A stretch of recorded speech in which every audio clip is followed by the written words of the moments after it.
Thank you, Carl. Are there any other stations out there that would like to join the conversation? Please come now with your call sign slowly and phonetically.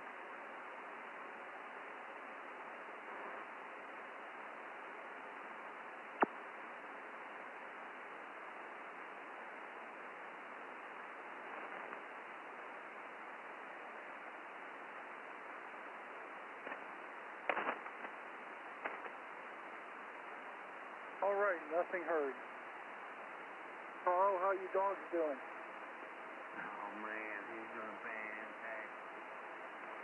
He's growing like a weed. He already weighs over 40 pounds. Last time I went to the vet, which was last week, I took him to the vet. I believe it was last week, and he was at 40 pounds. And that means he gained 12 pounds in 3 weeks. Because I've been taking him back to the vet every 3 weeks to get his shot. Puppy has to go like 4 or 5 times every 3 weeks to get shot.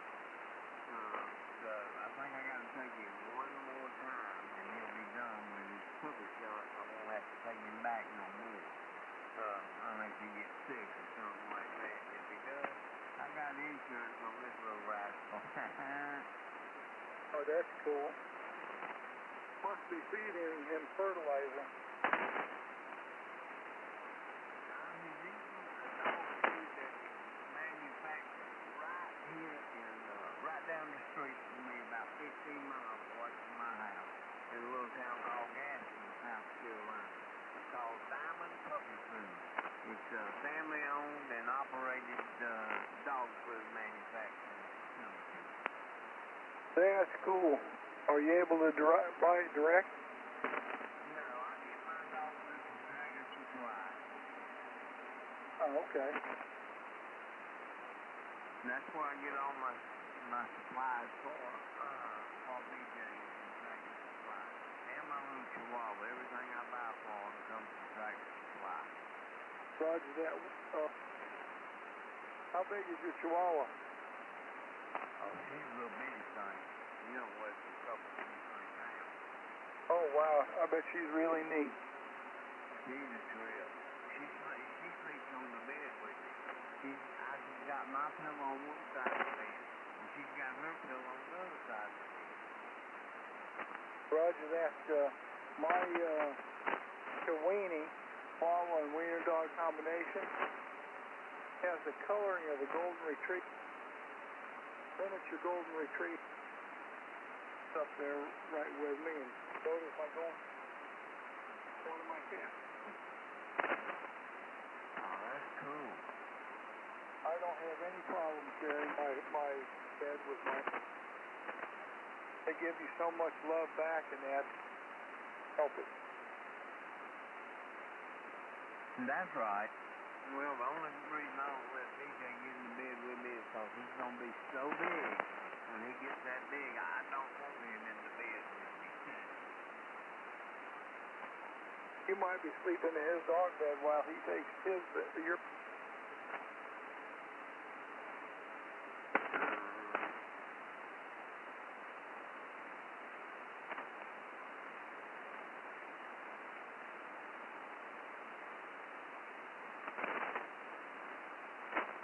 Carl, I wouldn't trade my animals for any.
Hey, Carl, did you get my QSL card yet?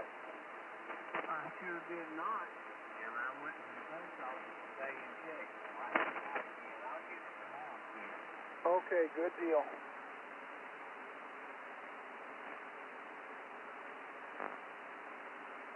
Yeah, I checked my post office box yesterday and today.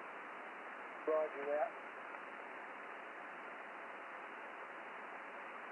I usually check it every day or every other day. You know, it depends on where if I'm going to town or not. Roger that.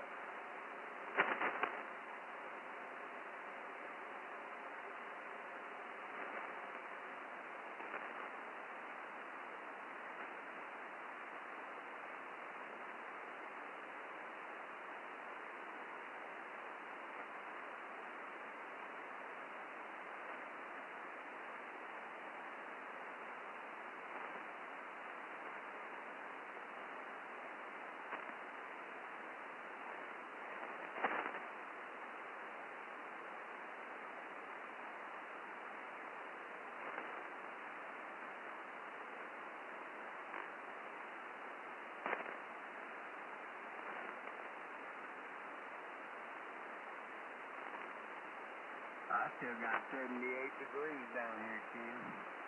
Roger that. I just looked at mine. It's 73 degrees. QSL on that. But we got rain in the forecast. I think ours is gone. I mean, I see a few clouds, but they're not rain clouds. They're moving on out. And I got mostly blue sky. Roger that. Oh, guess what I got delivered day before yesterday? What's that? I ordered an MSJ 998 RC that's and it came in. 9 what? It's a 998 RT.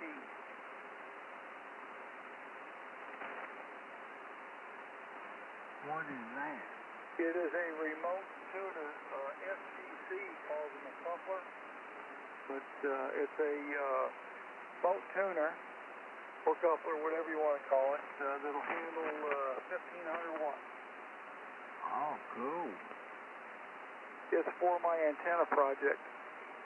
I hear you. Well, good deal. I kind of had to do some rearranging on a couple bills to be able to do it because MSJ said they're going out of business. DX Engineering had some, had 6 the day before. As soon as it was announced that MSJ was closing its doors, they were gone.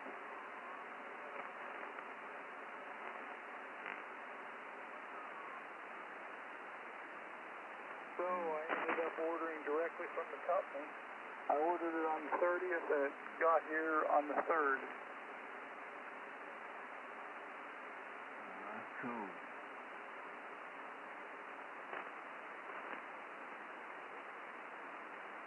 It may take me a few months to finish getting stuff together to do this project, but when it gets done, good Lord willing, the creek don't rise. It should work across all the bands and do exactly what I want it to do. All right, we're up on an ID. This is K4XTX with the Friendly Bunch Conversation Group. KL4JQH with the Friendly Bunch. Are there any new stations that would like to log in and start the conversation? Come now with your call sign slowly and phonetically. NC4, CW7. NC4CW, K4XTX. I heard your call sign. Static crashes have got you a little bit, and I can barely hear you. Okay, Ken, we'll just let you check in, put me on the list, and I'll sit back and listen. Thank you for calling me through. Okay, thank you, David. Hopefully, yeah, you got louder that time for some reason, but it's probably band conditions because it's still pretty much light out.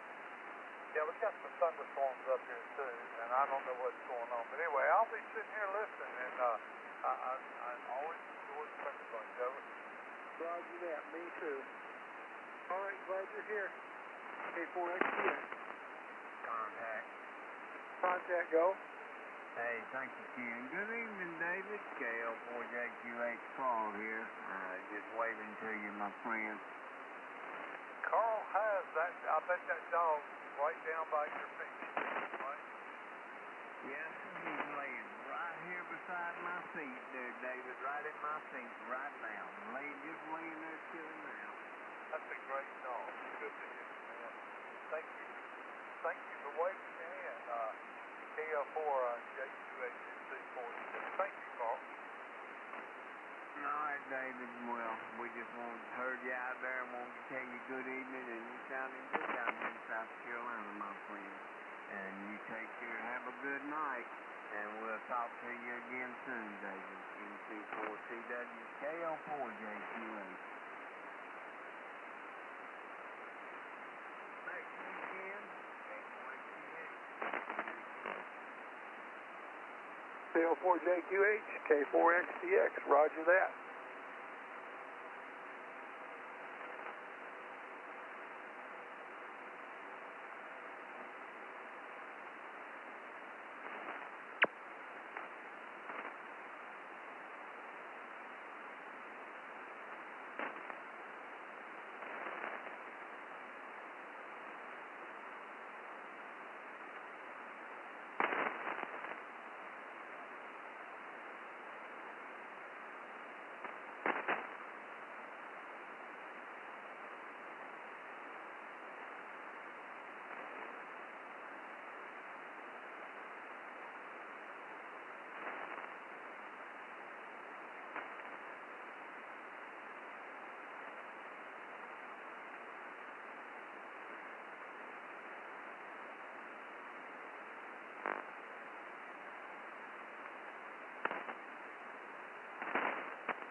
MC4CW10, has it quit raining down there yet? Over. MC4CW, K4XTX, no, not yet. But it slacked off a little bit. It didn't rain a whole lot, just off and on. No downpours or anything. But they're calling for more rain and everything. Look at the forecast here and see. Slight chance of thunderstorms. Tomorrow, slight chance of showers, then showers likely. Goes from 50% throughout the night to 20%. On Monday morning, it goes from 20% to 60%. So it's going to be wet here, it looks like, for the next day anyway. Well, maybe even longer than that. Yeah, we had rain this morning. The sun came out. I thought we were done with it, and then it started raining like crazy. So it's been a hard day here. A lot of rain. I looked at my rain. It's about 2 inches of rain in there since Friday. Holy moly! Y'all about ready to float. Yeah, it's been pretty. And I think it's gonna rain more tonight. So whatever. I thought it was gonna be down your way more than here, because you're down east. But apparently not. Roger that. I was expecting more rain than what it's been, but that don't mean it ain't going to show up, out of nowhere.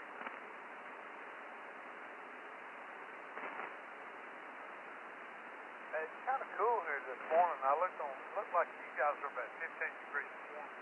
Did you have any thunderstorms, Robert? No thunderstorms. If there were any thunderstorms, I must have slept right through them. That's the way to deal with the thunderstorm. Okay, K4XT. I'll get down. Okay.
This is K4STX with the Friendly Bunch Conversation Group. It's ID time again. And KL4J2X with the Friendly Bunch. And C4CW.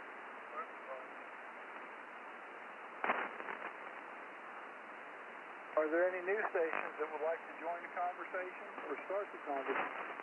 Please come now with your call sign slowly and phonetically.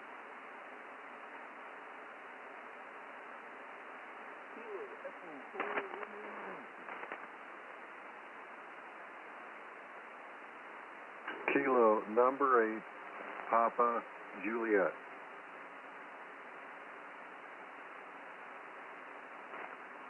KE4RD and K8PJ. I'll get you in the log. Hang off a second.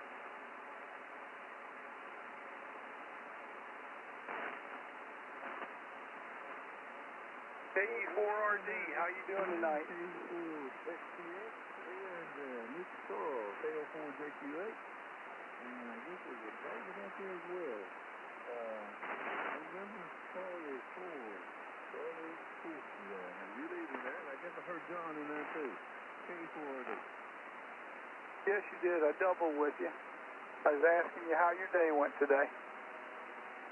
Oh, well, we've been dodging thunderstorms down here all day there, Mr. Ken, and that's about how it went. We went to church this morning, went to dinner, and supposed to went to a parade, but found out either what happened or my grandson waiting on decided not to go or something there, but turned out they went away and walked in the road there.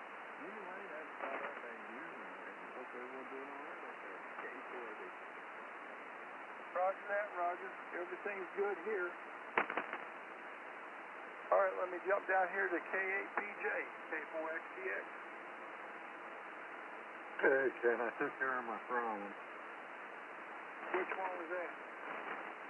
What I was, the unmentionable problem. Darn if I remember what that was. That's okay, you can tell me later. Yeah, I'll tell you later. As I get older, I forget things. The side effects from the beans. Oh.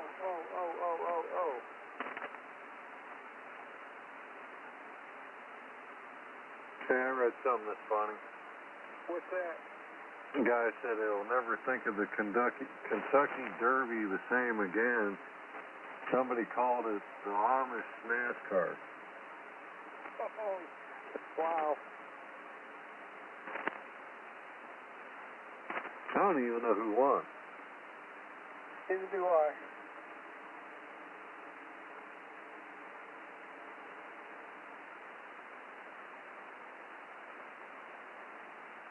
I flipped through it yesterday, but didn't stop to watch it. I probably should have, because that's about the only race that I really watch.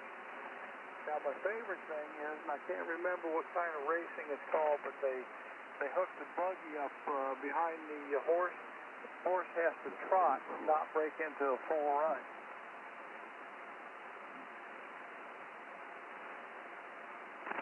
That's sulky racing.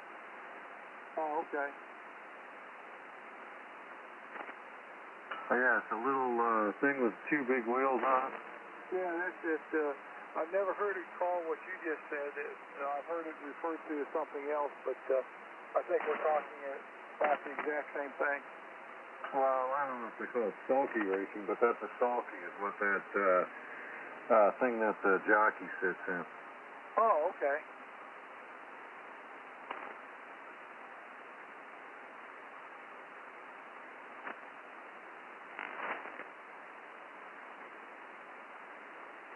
I see you learned something tonight. John, from you and the rest of the crowd on here, I always learn something. I may not be very good at retaining some of it. I try to, but I do learn something.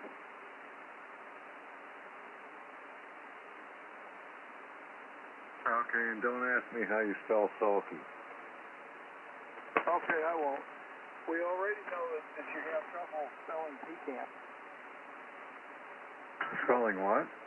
Or at least pronouncing it anyway. Oh, yeah. You mean pecan? Yeah, pecan, like a... Yeah, like I said, pecan.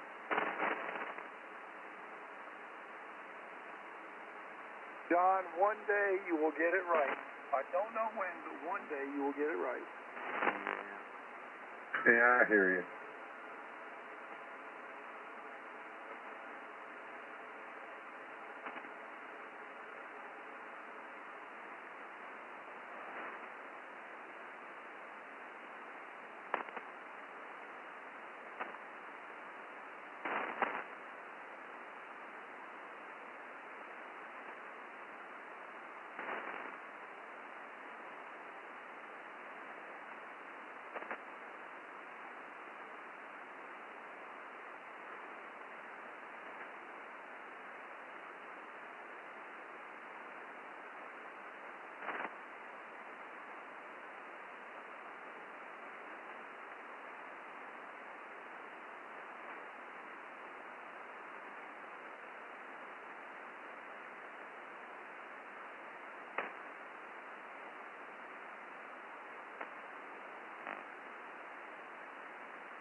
John, do you know what the horse Lucifer is? I've heard the term, but no, go ahead. Okay, at the Denver International Airport, the new one, DIA, out front of the facility, they have a sculpture of a stallion reared up. And the history behind the stallion is when the creator of it was working on it, something fell, or it fell, part of it fell, and killed the guy that sculpted it. Anyway, Lucifer, they have it sitting out there, you know, as you're entering the airport, and at nighttime, I don't know if they're on during the day, but at least at night, they have lighted red eyes on a black stallion in front of the airport. Oh, roger that. That's neat. I thought it was. I was just looking up black or stallion statues for a bronze 47-inch high statue is only $8,381. Only? Only. Somebody's got to make one out of some other material other than bronze. You think so? I would like to put one in the front yard and modify it and put red eyes in it, just for grins. Yeah, people would wonder. Yes, they would.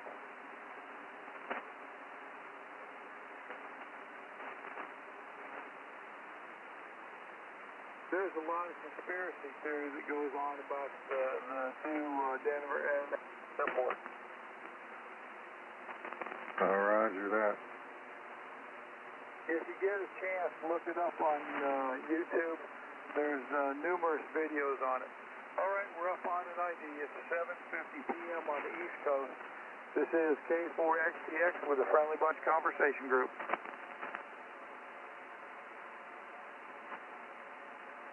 KAPJ. Echo 4, Romeo Go. Yeah, NC4. And again, it was Torpedo Ammo. I see it on the inside. L4JQH. With that friendly bunch. Oh, man, what a good odds. I wish I'd have bet some money on that. NC4CW, K4XTX. Carl ID'd while you were talking. He doubled with you. Can you come again with your comment? Yeah, I'm looking on the internet. It said the horse was named Torpedo Anna. Torpedo Anna. Just trying to spell it. And she won. That horse won. And I'm trying to see the odds. I think they were like 7-1. Good odds. So, if I heard right on the news, that horse beat out two favorites. Yeah, I wish I had some money on that race. I've never done that, but that would have probably been a good time to start. Yeah, and they couldn't decide who won. It was so close.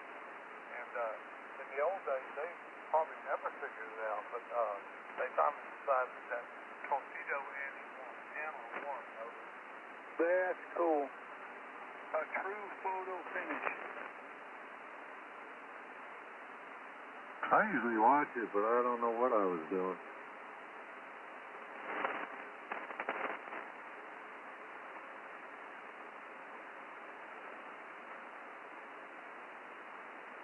I wished I'd have watched it. I flipped through it when they were doing the preliminary stuff, I guess several hours before, and I just didn't stick with it.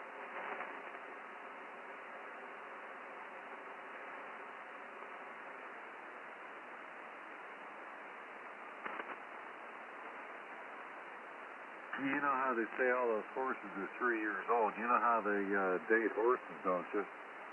No, I have no idea. No matter what day it's born, the horse, his birthday is the 1st of January. Well, that's interesting. I wonder why they do it like that. I don't know. So technically, you could have a 3-year-old horse racing one that's 2 years and a day old, I guess. Yeah, that sounds possible.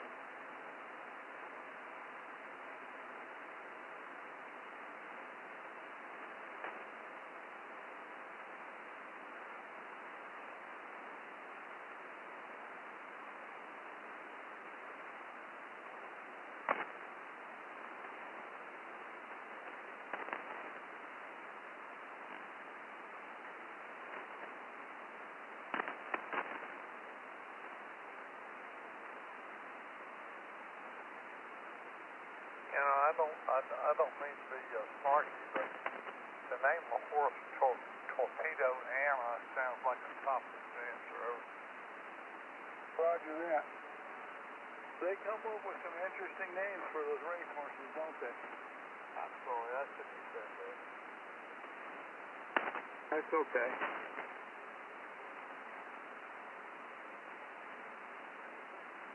I think I may have met her back in 1995.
This is K4XTX with the Friendly Bunch Conversation Group, 8 p.m. on the east coast of North Carolina.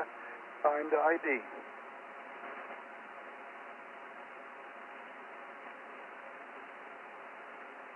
KAPJ 207.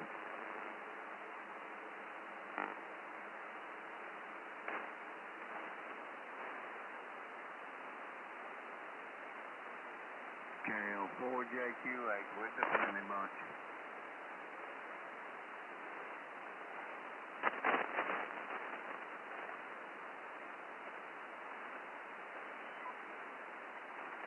Are there any news stations that would like to join the conversation or start a conversation? This is K4XDX. Please come with your call sign slowly and phonetically.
This is K4XDX with the Friendly Bunch Conversation Group. Are there any news stations out there listening that would like to join the conversation?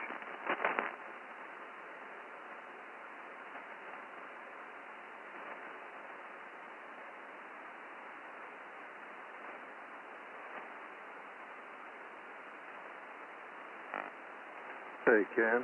Go ahead, John. I think I'm going to continue to look. I looked up front mount hitch for the RV. Right. I give you all the parts, nuts, bolts, washers, the whole 9 yards. This is eTrailer.com. Take a while, guess how much they want for it. $500. No, you're close. $427.24. That would be about right with today's prices due to inflation. Plus it being such a new vehicle and everything. Seems kind of steep to me. Keep checking. You might find one a little cheaper. Go to U-Haul and see if they got one for sale. Well, I'll probably be more. Anything with U-Haul is expensive. Never know. It might be worth a try. Yeah, I'll check it out. I'm going to go down through the list. This is the first one that came up. It's a 2-inch, by the way.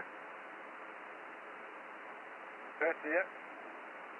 Well, 2-inch receiver hitch. 1,000 pounds vertical load. 10,000 lines pull. 10,000 pounds. Oh, okay.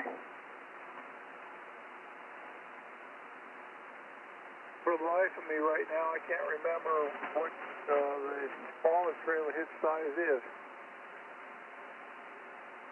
This is for the square receiver, you know. It's 2-inch. Oh, okay. I just couldn't remember.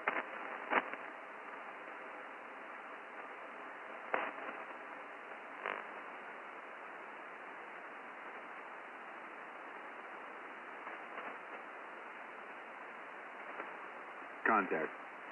Contact go. Hey Ken, this is Grant K4GKG. You can go ahead and log me in, although I'm going to be off for about a half hour getting a bite to eat. And I was just wondering if you happen to get my email that I sent you. I hadn't looked in that, but I will. Okay, I sent you a list of all the North Carolina repeater stations. Oh, okay. I usually use that app on my telephone. I think this is where it came from. I think it's just a printed version of what that app is, I think. I'm not sure. Oh, okay. All right, I'll look in just a little bit, and I'll get you in the log. Okay, very good. And contact with John. Go ahead. Hey, John, you might want to look at Harbor Freight for receivers. And if I can make a recommendation, try to get the bolt-on and not the weld-on. Oh yeah, I'd definitely get a bolt on. I'll look at them. Amazon has one. I got to see if it'll fit. It's made by Kurt, C-U-R-T. They want $172. Yeah, you want to make sure you get one that's beefy, you know. And I think the one I have on my rig is a Reese, R-E-E-S-E, I think. Yeah, I've heard of Reese. All I want is for, I was talking to Ken, I'm using the rear receiver for the antenna, for the screwdriver antenna mount. I wanted to put a bike rack and maybe carry a bike with me. Yeah, that'll work. But you still want to get a beefy one. Don't get one of those little cheap, thin metal ones, because there's a lot of torque and stuff when you're driving down the road. Roger that. Yeah, I'll look up Reese, and I'll also I'll look at Harbor Freight, see if they got anything. All right, just thought I'd throw that out there. And Ken, I'm your relief tonight, so I'll be back probably about 8:35 or 8:45, something like that. Okay, good deal, Grant. Thank you. All right, we'll talk to you later. K4 GKG will be on the side.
And there's one place they want $735.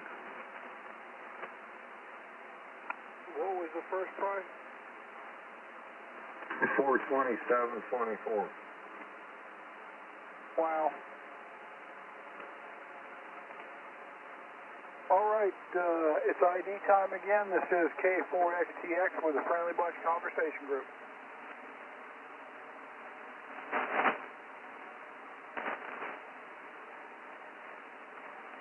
Okay, hey, PJ.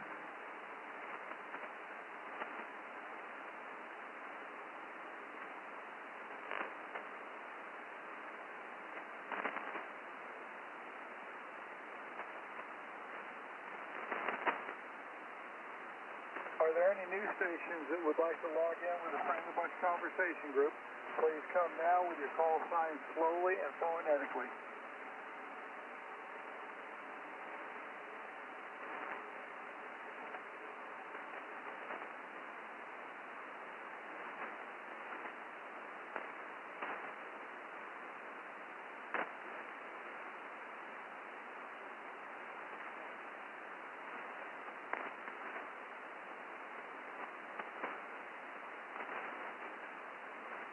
All right, nothing heard.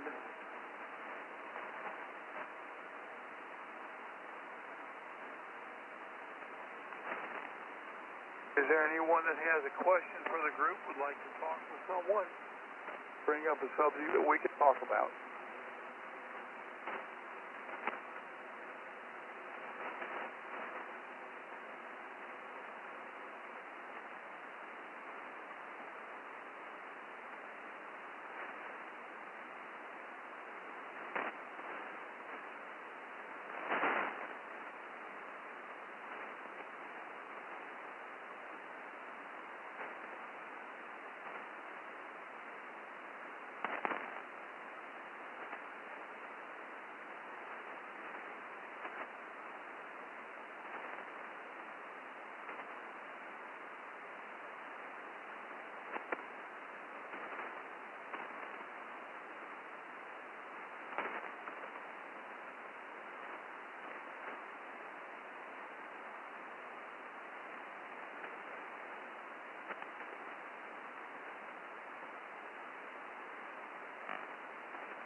there's anybody out there. AB3BD, K4XTX, go ahead. Yeah, I was wondering. I didn't hear anybody. I wasn't sure what was going on there. Well, hey, it's one of those nights where there's a few people that have logged in. I've got Carl, David, Roger, John, and Grant. That sounds like a pretty good group. Wish there was more, but hey, that's not bad. There's people, there's no doubt about that. Roger that. I'll get you in along. How you doing tonight? I'm doing pretty good. Had a little bit of a light turnout at church today, but it rained all day, so something I wasn't really expecting. Roger that. Yeah, conversation has been kind of slack a little bit. Band conditions and everything, waiting for the sun to go down and all that kind of good stuff. Yeah, I hear you there. At least there was no lightning with the rain. It was just a steady rain all day, and found a pretty good price on gas and filled my truck up, so I'm a happy camper there. What was the gas price? $3.26. Wow, that is good. Yeah, new sheets just opened up in the area, and they're about 50 cents cheaper than anybody else because it's introductory price, you know, get the people in. So I went there and I filled up. Roger that. Up here by me, a little tiny convenience store that's usually cheaper than everybody else is $3.49 a gallon. And it's $3.37 a gallon at Speedway in town. Yeah, everybody's like $3.50 something here. Some of them higher than that even. Yeah, like I said, this was just an introductory price just to get people into the new station. So, hey, I took advantage of it, you know. I don't blame you a bit. Anyway, I'll just ride along. If I hear something, I'll jump in. Hopefully, we'll get some more people in now that the sun's going down. Okay, good deal. Glad you're here tonight, Dean. K4XTX.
This is K4XTX with the Friendly Bunch Conversation Group. It's ID time again.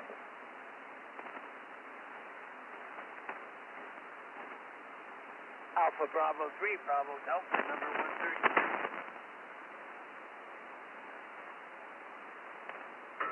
PJ.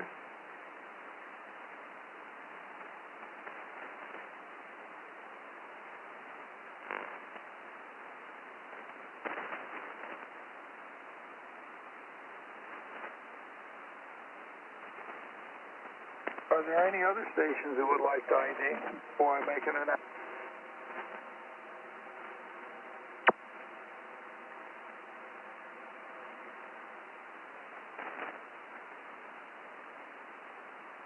This is K4XDX with the Friendly Bunch Conversation Group.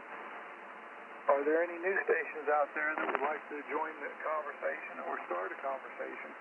Please come down with your call sign slowly and phonetically.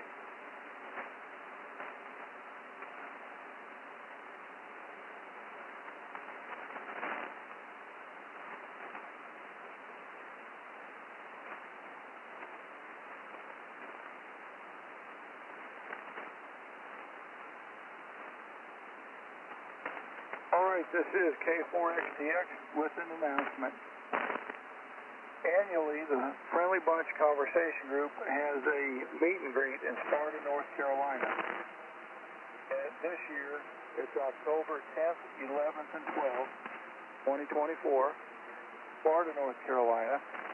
We stay at the Allegheny Inn at 41 North Main Street. They give us a good price, $79.95. For a basic room. It's a real nice, clean place. Nice people that own it and work there.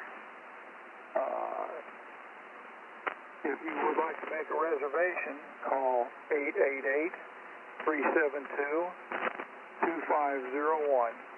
888-372-2501. The code that you need to give them is FBAR 24. FBAR 24.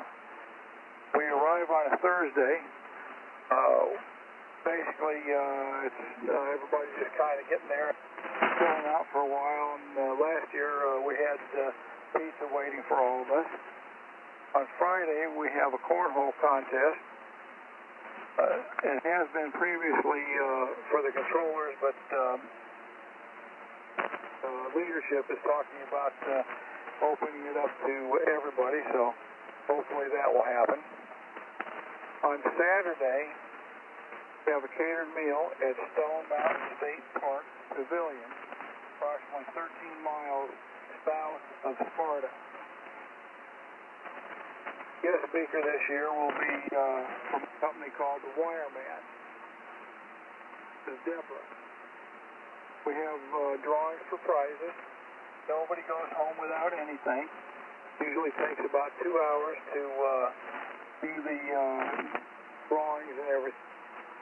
Go until all the items are gone.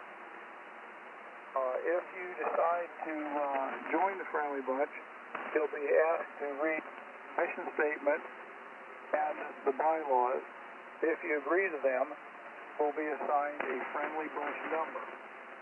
You'll hear some of us when we ID, we will give our Friendly Bunch number. Okay, on Thursday, well, Thursday, Friday, and Saturday, we have meals and fellowship together at various restaurants in the area. The food up there is really good, and people are really friendly. We have a talk-in frequency. It's called the Green Mountain Machine, 145.43 megahertz. 145.43. There is no PL tone. Repeating, no PL tone. We even have a member up there that gets on the Friendly Bunch. He checks in with us on a fairly regular basis. Everybody is most accommodating. If you have any questions, I got one more thing to say about it. If you make a reservation, and this is important, something comes up that you make the annual meet and greet, your credit card will not be charged. All you have to do is call in the day before and let them know that you'll be able to make it. Charge you a thing. anybody has any questions that happens to be listening, please come now. Big man shot down. I'll call Bobby, jack it off. Zero pay no cop. Big tank, break the wall. Lady bird, that's my dog. Station transmitting. Say your call sign and repeat your comment.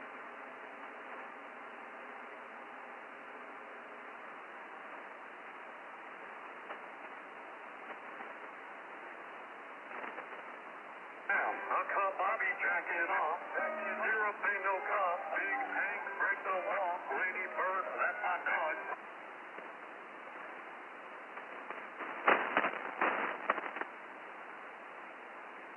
That's nobody, Ken. Yeah, I just realized that. A big zero.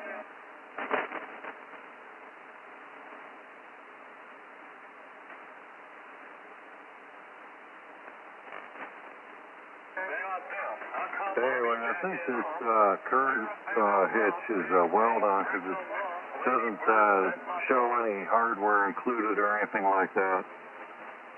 Roger that.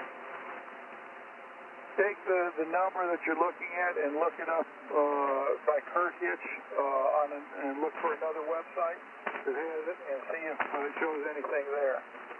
Yeah, that's what I'll do. I tried that earlier. I'll try again. Reese doesn't make anything. That's a surprise. Well, they make the rear hitch, but not a front. Oh, okay, that's what the issue is right there. A front hitch is specialized. Usually you see them on people with boats, so that they can turn around and hook their boat to the front of their vehicle and ease it in and keep their rear wheels, their drive wheels on dry pavement. Now, people also use it to hook up to, like, their camper. It's easier to get a camper in a spot doing it that way. Roger that.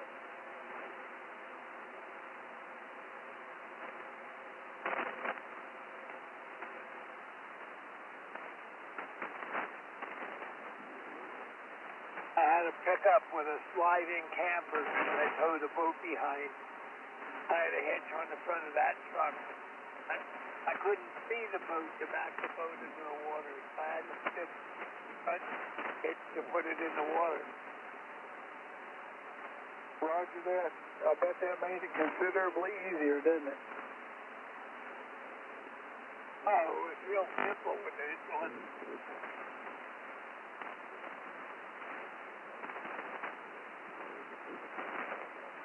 Way easier. Say again? Yeah, I just said it was way easier to put the boat in the water with it on the front. Roger that. Static crash got you there for a second. Yeah, I looked it up on, of all places, Summit Racing has it, and it says hardware included. There you go. What Summit Racing want for it? The same thing, but since it's oversized, I want another $19.99 because it's oversized. Oh, when you say the same thing, the $400 price or the $700 price? No, the same thing that Amazon has for the same price, $171.99. Wow. It's a Class 3, which is, you got 5 classes. You got 1, 2, 3, 4, 5. 1 and 2 are like the small receiver, the 1.25 inch or whatever it is.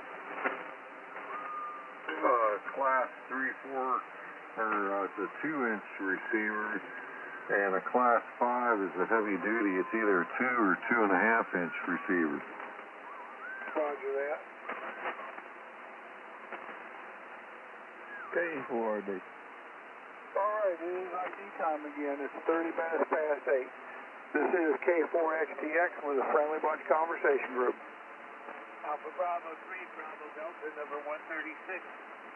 KAPJ. KL4JQH. KF4JOI 62 first time.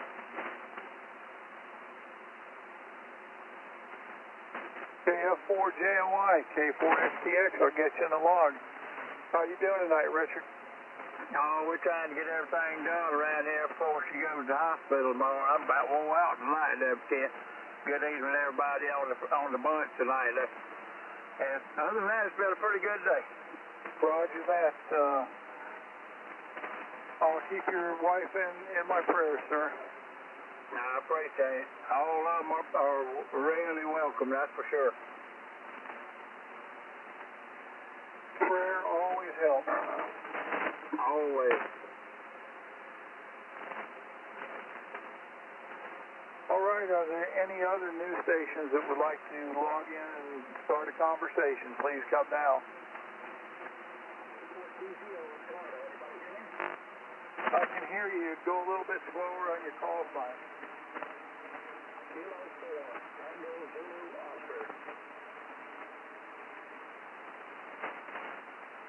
Kilo 4 Tango Zulu Oscar. I'll get you in the log. How you doing tonight, sir?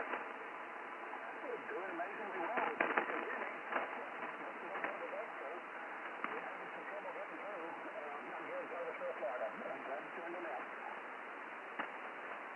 Roger that.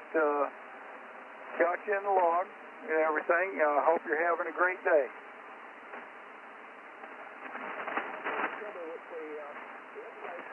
Both men and for the friendly bunch. Both of them seem to have some serious mistakes. The friendly bunch wanted a username and had no explanation of what it was. You wouldn't accept what I said. Okay, I can barely hear you. You're talking a little bit fast for me to interpret what you're saying. I'll try again. I thought I was speaking kind of slow. I was in the south. Anyway, I tried to sign in.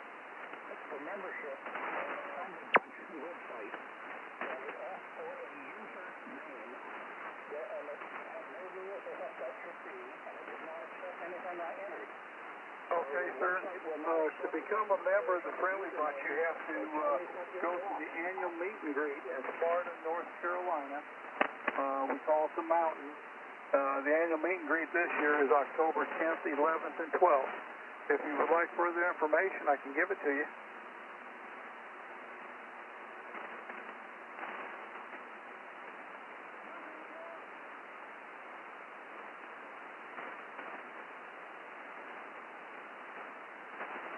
K4TZO, K4XTX. I'm here. I'm having a little trouble with you guys, too. Roger that. I'm in North Carolina. My name is Ken, Kilo Echo November. My call sign is Kilo 4 X-Ray Tango X-Ray.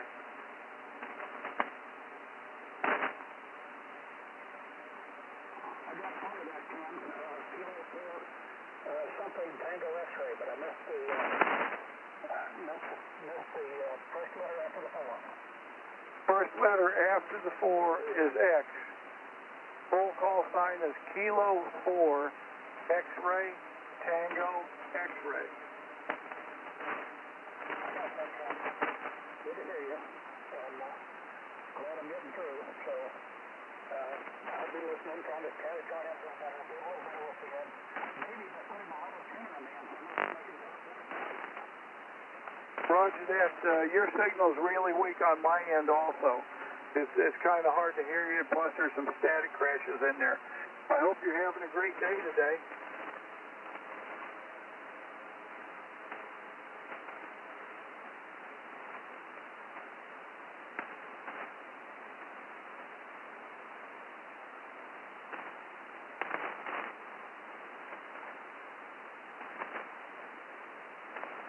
K4TZO, Charles, hang around for as long as you can. Maybe band conditions will get a little bit better. We are in here from 7 p.m. 7 p.m. to 11 p.m. nightly, 365 days a year. You're most certainly always welcome to join us.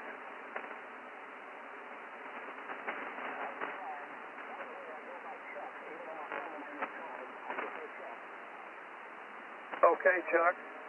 Good deal. We're glad you're here. Contact. Contact, go. John, K8PJ, this is Kilo Echo 4 Romeo Delta. You copy? Yeah, go ahead. John, you know, you live in Ohio. How far are you from the DX Engineering? Oh, it's quite a ways. It's up in Tomley, just a good 2.5, maybe 3 hours. Oh, okay. Well, you know, there's a summit. That's DX Engineering is inside the Summit Racing up there in Talmadge there. So I just didn't know if you know that or what there. But anyway, we headed back to Ken now. KE4.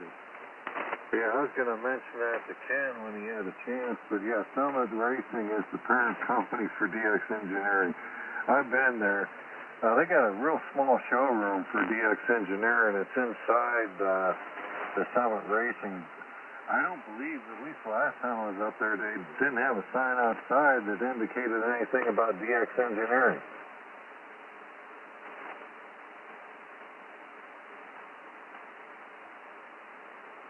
I've not been there myself, but I do know that it is inside, the DX Engineering is inside the Summit Racing building there anyway there. So anyway, hand it back to you there, KE4D. All right, thank you. I appreciate that. Appreciate you looking out for me, Roger. But, yeah, I've been up there. Their showroom is about the size of a good-sized bathroom. It's not that big, you know, for the DX Engineering, but the whole rest of the store is Summit Racing. Roger, that's kind of like the Gigaparts down there in Alabama. They've got a small place inside a computer store, and it has the big Gigaport sign on the outside, but the way they got it stacked back in a row of buildings there, you wouldn't think it would be a big sale, but it's not. And you know, they got several things in there, but it's kind of small to be what I thought it would be anyway. That's just my opinion there. Yeah, Roger that. Yeah, if you ever go to Hamvention, DX Engineering has more room with the booths that they set up at Hamvention than they do in their actual store. Yeah, Roger that. One of these days I might make it up there if I live long enough anyway. So anyway, I just wanted to throw that in there. Good to talk to you. KE4D. All right, I appreciate that. Yeah, if you want something out of DX Engineering, the way you do it, they have these little cards that you can pick up. It's by the radio or whatever you want. There in their little display area. You take it up to the Summit Racing's parts counter and hand it to them, and then they'll go back in the back where they got all the parts, and they'll bring you your radio. And you pay for it at the Summit Racing counter.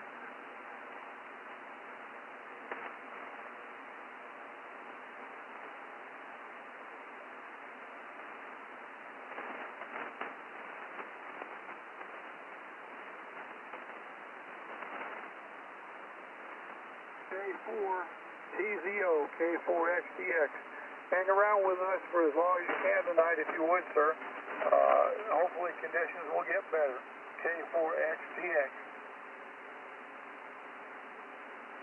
K4XDX and K4TZO. Yeah, I'll come back in an hour or so. Okay, good deal.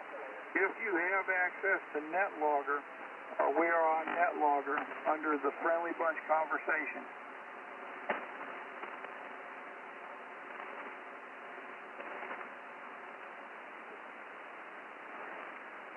I can actually hear him above the noise tonight.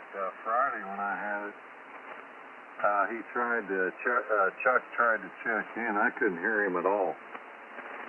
Roger, he's right at my noise level now. I can barely hear him. Yeah, Roger that.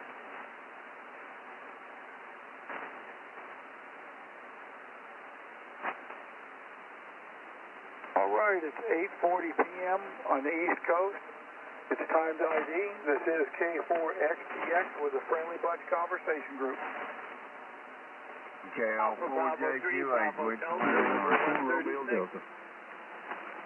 KAPJ. KF4JOI 62.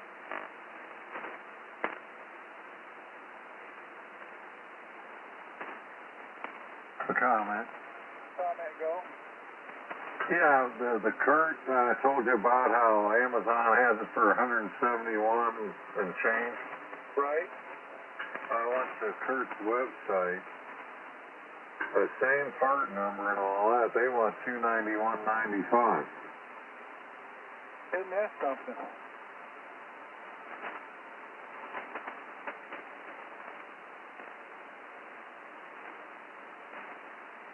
Yeah, Amazon just wants $171.99. Right, it's not a used one, is it? No, I don't think so. It's Amazon Choice overall pick. 100 plus bought in the past month. I believe it's brand new. I would latch onto that before somebody catches it. The price is a problem. Yeah, I just might do that. It's got 278 ratings. It's rated at 4.7 stars. There you go. That's a good product then.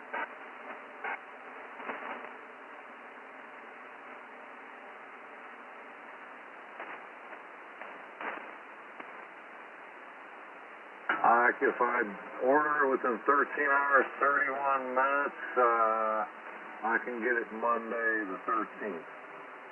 There you go. Except I won't be here. I won't be available that day. Oh, isn't that terrible? I know I'm leaving it somewhere in the yard. Who knows where? Yeah, you're right about that. Well, keep your fingers crossed, and maybe they'll have the same price when you get back. Yeah, I'm going to go ahead and add it to my list, but yeah, I don't want them leaving it who knows where and have it disappear. It weighs 40 pounds, so they'll probably be too lazy to put it where they're supposed to. Yeah, you can have trouble getting them to put small packages where they're supposed to. Right. You can choose a different delivery date usually. No, with Amazon, usually you can't do that. I tried to change the delivery for subscription the other day, and they said that I'd have to cancel it, and then once I get back, I can reorder it. That they could not change the date.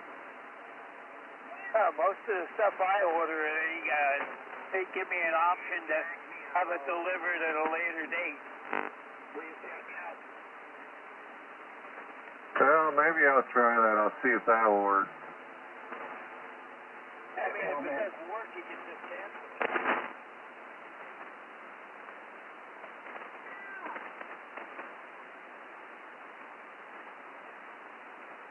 Yeah, Ken, you had a comment in there. I didn't hear the comment. I heard some QRM. KGR, comment for John. John used to be Summit and DX, shipped everything UPS. I don't know if it changed or not, but this is whatever date you ordered, did in the past. Over. Yeah, well, if I got it from Summit, it cost me an extra $20. Roger that. Okay, I just thought it. They used to be one of my customers back in the new place they're at now. I'm going to get first load too, but that's ancient history. So I'm going to run up and see the cousins, and then I'll come back down at KG8RN. Are you going to the Southern Country Cousins? Yeah. On, what is it, 7920. Yeah, tell them KPJ says hello. I'm a member. Roger that. So, I've got a question I'm going to ask you about one of the old members when I get back. So, when we get done with the cousins, we'll be back with you, KG8RN and the QSY.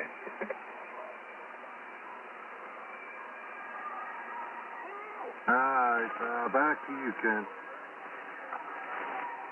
All right, John, thank you.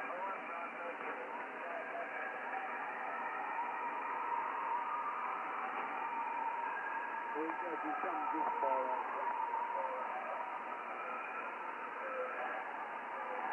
Contact. Contact, go. Hey, Ken, this is Grant. I'm back in the shack. John? Yeah, go ahead. Hey, you got a spare tire rack on the back of your RV? No, I do not. Okay, another option for your bicycle would be to put a receiver on your front end and hang your bicycles from the front end. Yeah, that's why I was looking at this, the front end receiver hitch. Because I'm using right now the rear one. I have an extension, and then I have the deal for the Tar Heel antenna, the receiver hitch mount for the Tar Heel. Yeah, I understand that. That'll work out for you. Yeah, it's too bad you don't have your spare tire back there because I had one of those spare tire mounts and it worked really well for the bicycle. Yeah, really. Well, this thing does not have a spare tire, believe it or not. That's another thing I was thinking to add on to it. I sent a picture to Ken the other day. But you look underneath, it's got the holes and everything. It just doesn't have the spare tire or the spare tire mount. That's another addition I was thinking of putting on this. Well, it might be a good option for you because it's nice to have a spare. I had a blowout in the middle of nowhere, and it would have been about 12 hours to get a tow truck out there with to change the tire. Yeah, but I was able to because I carried a big jack, not one of the little tiny jacks, but I carried a big hydraulic jack in the compartment, and I was able to lift the RV up high enough to get the tire off. Now, this has a little jack that comes with it, and then it's got a tire repair kit and a little air compressor that you can plug in and pump up the tire, believe it or not. Yeah, mine was a full-on blowout on the inboard. Yeah, okay, well, this doesn't have dualies on it. It's just got single tires, you know, all 4 spots. And your front tires are the same size as your rear tires, too, right? Yeah, it's the same tire. It's just you run the front at 65 pounds, you run the rear tires at 80. Yeah, that sounds familiar. All right, I just thought I'd throw it out there. And did you have a chance to look up? The other one would be Trailer Supply if you didn't see anything in Harbor Freight.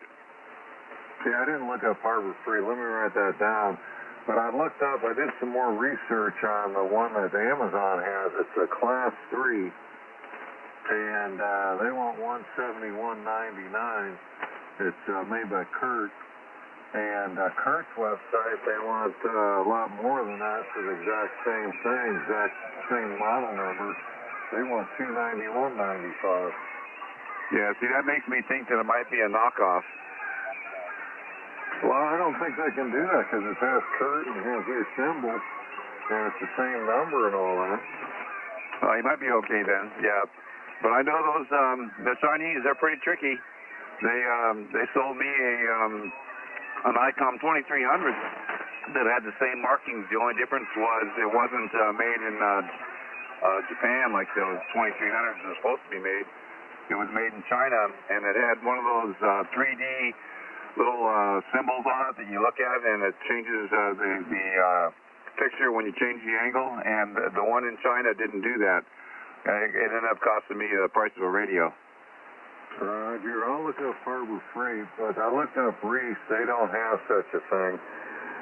So I looked, that one came up nothing, but I'll look up Harbor Freight. All right, yeah, and you can even try Walmart too. You know, they sell those the big bolt-ons, so you might even want to give them a try. Yeah, but doesn't Walmart usually sell Reese stuff? I don't know anymore. All right, well, it's about that time. We'll go ahead and give it back to Ken. All right, Ken, back to you. All right, thank you. All right, we're coming up on another ID. This is K4XDX with the Friendly Bunch Conversation Group. Okay. Alpha Bravo 3, Bravo Delta, number 136. KL4JQX with the Friendly Bunch. K4GKG. KAPJ. Delta Papa, number 85, checking for his first time.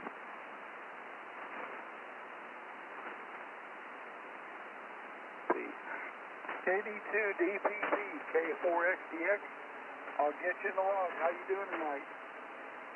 Not so bad.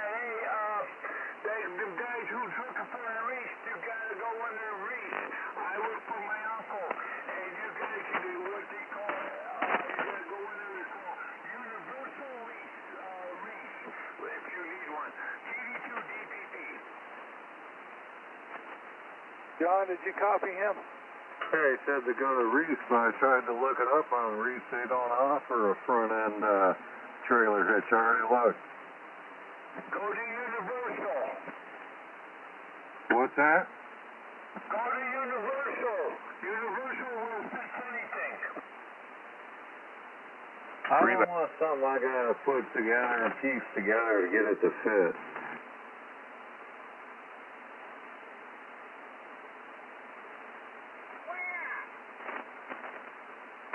Nothing against universal mounts. I just want something that's designed for the vehicle. Roger, roger. The plates come onto it, then you just put the bar up and bolt it flat. I had to buy a universal for my truck, TD2 DPP. Okay, well they actually make ones that are specific for my vehicle. That's what I was looking at. What kind of vehicle? That's a Ram ProMaster 3500. It's a win-win. Oh, roger. Okay, if you find one, you can use it. What kind of signal are you giving me? You're giving me about 15 over. Say something else. I'll look at the meters. Okay, 1, 2, 3, 4. You're about S9 here. I'm South Central Ohio. Oh, roger. I'm in the state of New York. I'm in the Catskills. I'm running 50 watts. Okay, roger that. I'm running a little bit more than that. Okay, I'm gonna just hang out here and let everybody talk in there. If anything pops up, I'm gonna jump in there. From TD2 DPP, take it away. KD2 DPP K4XDX. Walter, hang around for as long as you can. Roger. Hey, it's great hearing from you. Yeah, I've been off the air for a while. Been doing a lot of things. I got you about 5'9". What kind of signal am I giving you? We got a S5 copy on you, and you're probably about a 5'3". Okay, I take it. Okay, roger, because it's been raining up here in New York. Roger that.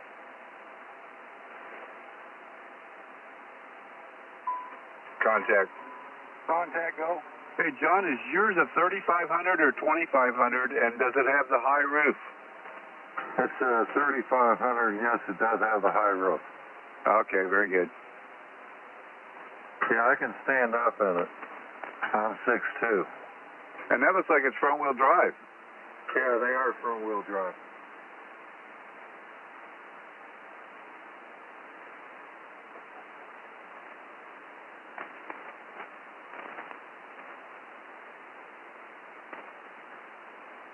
Yeah, I don't see anything on Harbor Freight.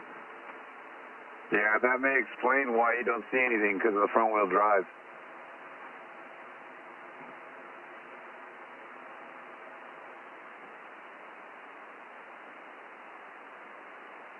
Go to rockauto.com.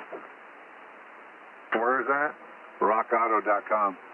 Rock Auto? Yeah, that's a good idea.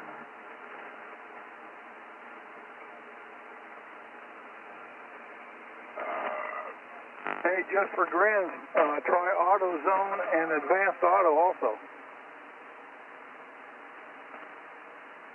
Yeah, I will. No! And try O'Reilly's. Contact. Oh.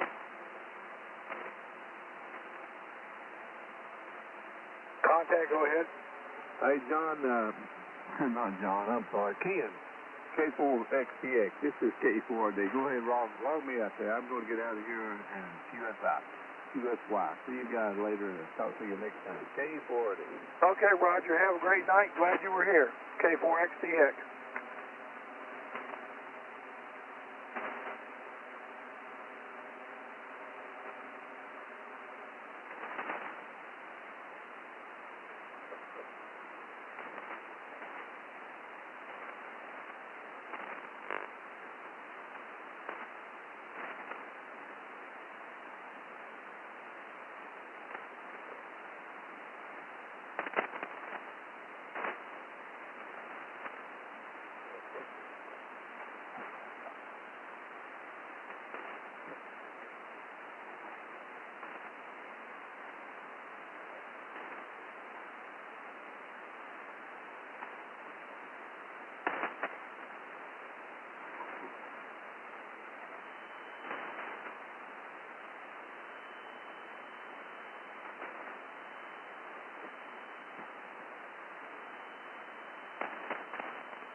Oh, buddy, I'll be there.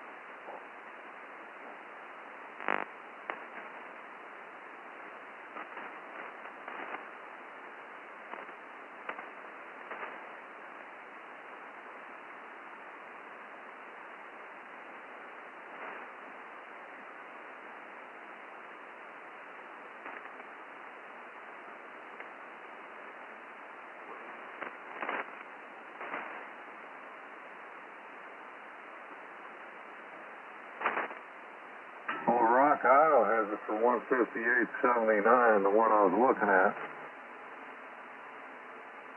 How much is the shipping on it? Yeah, that's, I'm wondering that myself. It'd probably be about $45.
I'm going to have to give him a phone call because I put in the shipping address, calculate shipping, and it didn't add anything to it.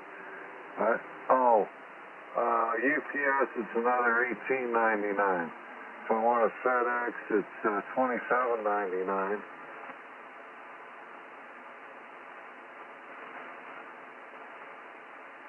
Roger that. All right, it's ID time again. We ID every 10 minutes. This is K4XTX with the Friendly Bunch Conversation Group. KL4JQH with the Friendly Bunch. K4GKG, good to go, Ken. KAPJ. Alpha Bravo 3, Bravo Delta, number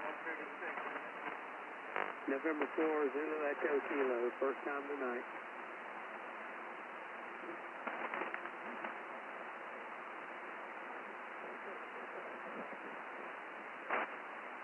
N4ZEK, K4XTX, I've got you in the log, and I'm going to take you off to Grant. The shift changed out, he's taking over. Oh, roger that, thank you. Okay, good deal. Grant, everything is synced. It's all yours. I'll stop logging as of now, and I got to take my dogs out. Very good, Ken. Thank you very much. We'll talk to you later. Have a good night, buddy. Hello, everybody. My name is Grant. My call sign is Kilo 4 Golf Kilo Golf, and you're listening to the Friendly Bunch Conversation Group. We meet nightly, every night here on 3919 from 7 until 11 Eastern Time. The mission of the Friendly Bunch is to continually improve the amateur radio community by having and showing respect for all our fellow operators. We follow the FCC rules and regulations, and being a family-friendly conversation group, we encourage and welcome all general class or higher licensed operators to visit with us. If you have any questions for the group or would like to have a talk with anyone you've heard, or bring up a subject that we can all talk about, just ask the moderator by saying contact, and the moderator will give the frequency to you. We see we got Scott checking in with us, N4ZEK. How you doing tonight? Oh, it's been a great day. Just been doing absolutely nothing but fiddling with this radio, and that's about it. I'm making a little bit of progress. We'll see. But yeah, it's been a good day, and looking forward to a weekend home for a game. So back to you. Very good, Scott. Well, let me check and see if we have any more first-time wanting to come on the group tonight. Do we have anybody else, first-timers, coming in tonight? Give your call sign phonetically and slowly.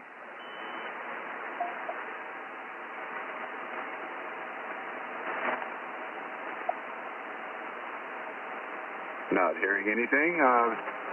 Yeah, I had one of those days as well, Scott. I took a 30-minute project and turned it into a 3.5-hour ordeal. I was doing some rewiring, putting my Anderson connectors on all my electronic devices so I can change them interchangeable with battery and whatnot. And I was trying to do some number 12 wire, and the wire is so flexible that I couldn't get the pin inserted in the Anderson connector, so I had to end up making a tool that would help me do that. So it ended up being a 30-minute project into a 3.5-hour job, but we got her done. Yeah, roger that. I know the feeling. I pulled out all my Hellcraft stuff and replaced it with old MFJ stuff, and I'm going to get the Hellcraft sent back to the factory and see if they can get it straightened out. But I hate to do it now. I don't have an amplifier though. But anyway, that's the way it goes. I hope I sound good with 100 watts. Over. Well, I got you 10 over in the east coast of North Carolina, so you're doing okay. It's kind of a short trip, so you're sounding good, though. Well, roger that. That's good. Well, the biggest problem I had tonight, I couldn't get anything to tune.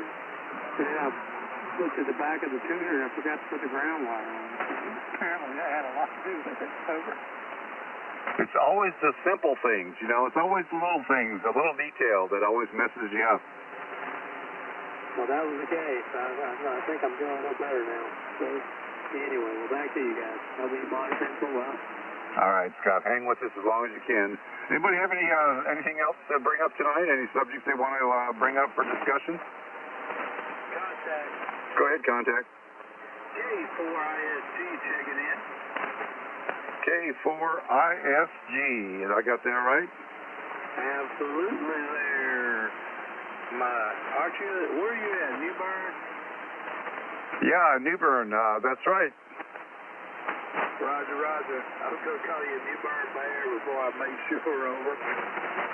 Yeah, I can handle that for sure. Yeah, land of shrimp and grits and home of the Bears. Absolutely, I love the place. I've been there once or twice for vacation. How long ago has it been since you've been here?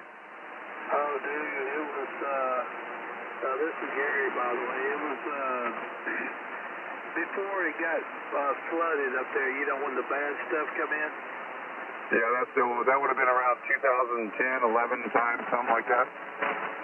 No, there was another one that came in and kind of flooded the area later.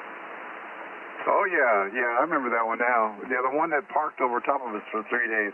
Well, it hasn't changed a whole lot. We've got some new industrial complexes going up, and the town is spreading out quite a bit. But other than that, the downtown area is pretty much the same, except they got the clock working, and they got an elevator now on the City Hall building. That's nice.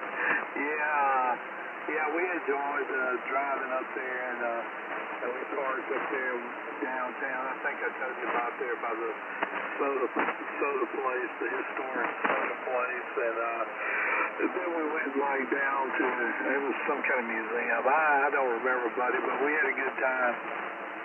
Yeah, that's probably the Fireman's Museum. That sounds right. Yeah, it's pretty neat. This is an old town, man. I mean, 1790s is kind of like when it was really starting to grow, and it used to be pretty famous back in the early days. I don't remember if it was like the capital of North Carolina or the center of government, but I know that back in the old days it was a pretty important little town. It doubled.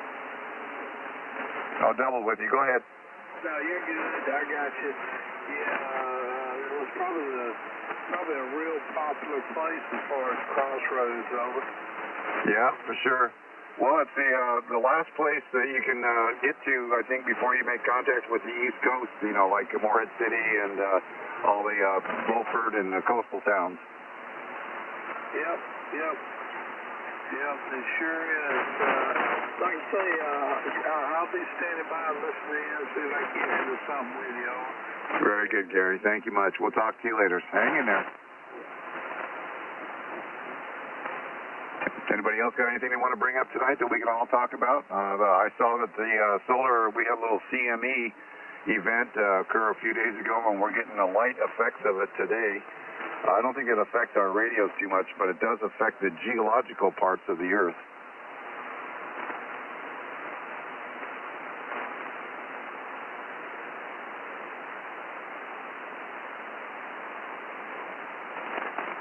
Oh, and John, I remembered the other one from polypropylene is polyethylene. That's the other tubing. Yeah, okay, I'm looking at these instructions, and they're showing I'm putting it on the rear of the ProMaster, not the front. But I looked up, specifically looked up, and it said the front end. I'll tell you what, since you got front-wheel drive, there may be an issue with that. You might not be able to do that. You might have to just use the front end maybe for your antenna and just weld a 2-inch square receiver onto the frame or bolt one onto the frame and just run it straight out to the bumper end. And then you could put your little receiver with the antenna mount on it on that and use that for your antenna.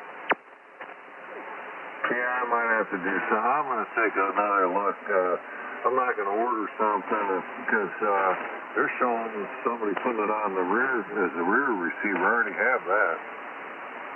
Yeah, no, I'm sure there's something out there that you can use. It's just a matter of whether or not you want to dink around with being an engineer and designing something, or whether you want to try to find something that's already pre-manufactured and ready to bolt on.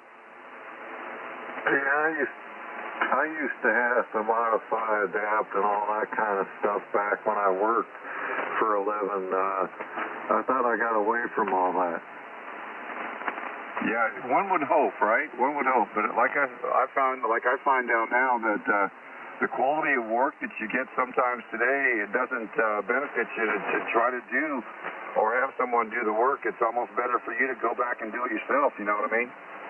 Oh, I know exactly what you mean. By the way, just let me get the sound check with you. Is everything sounding okay? I'm pumping up to about 650 watts right now. Yeah, you sound good. All right, very good. All right, anybody got any subject they want to bring up? Something we can all talk about? Anything happening in somebody's life that we want to share?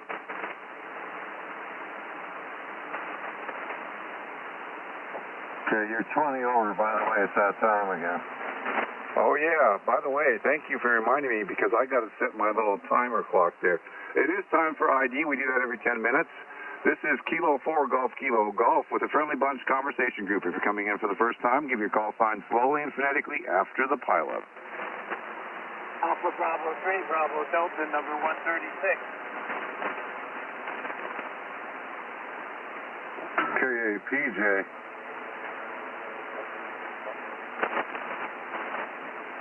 Kilo Whiskey 4, Yankee Lima. November 4, Hotel Whiskey Hotel, first time tonight. I got November 4. Was that Hotel Whiskey Hotel? Yes, Hotel Whiskey Hotel, hot water heater. Very good. We'll get you in here. How you doing this evening? I'm doing just fine. Just got in here to the radio room and working on a new antenna. I got it up and I'm not happy with my coax, so I'll be ordering a new 75-foot piece of coax. What flavor coax did you get? RG8X? It's RG8U. Oh, okay. All right, very good. RG8UX, that is. All right, and I got Harry. That's right. Harry out of North Carolina, is that right?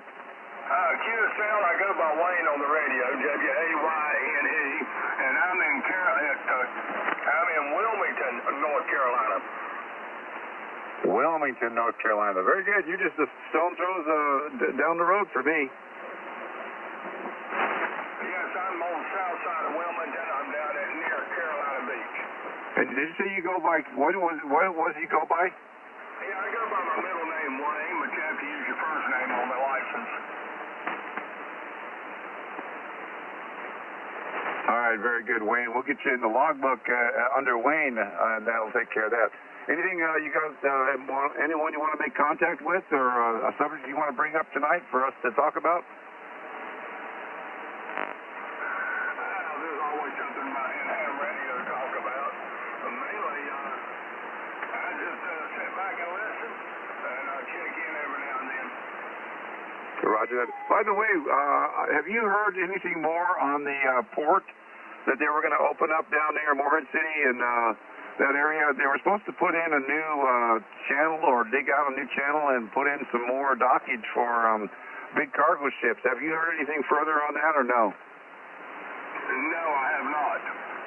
I wonder if that's a project that just died and faded away. I believe it has, because I haven't heard anything about it lately.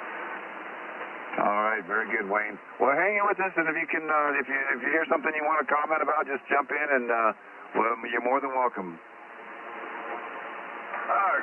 QSL. I'm always interested in what type of radio everybody's using, what type of antenna. Those are good subjects to always talk about. Hey, Roger that. Well, I'll just let you know I'm on a 7300. You know, that rare radio is hard to find, the ICOM 7300.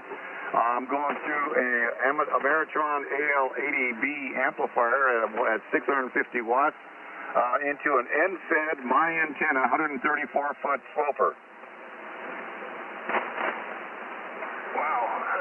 Well, it's doing a good job for you. I'm running a Yaesu FTDX10 into a long wire all center fed antenna. It's I can't remember what kind it is. It's high power long wire antenna.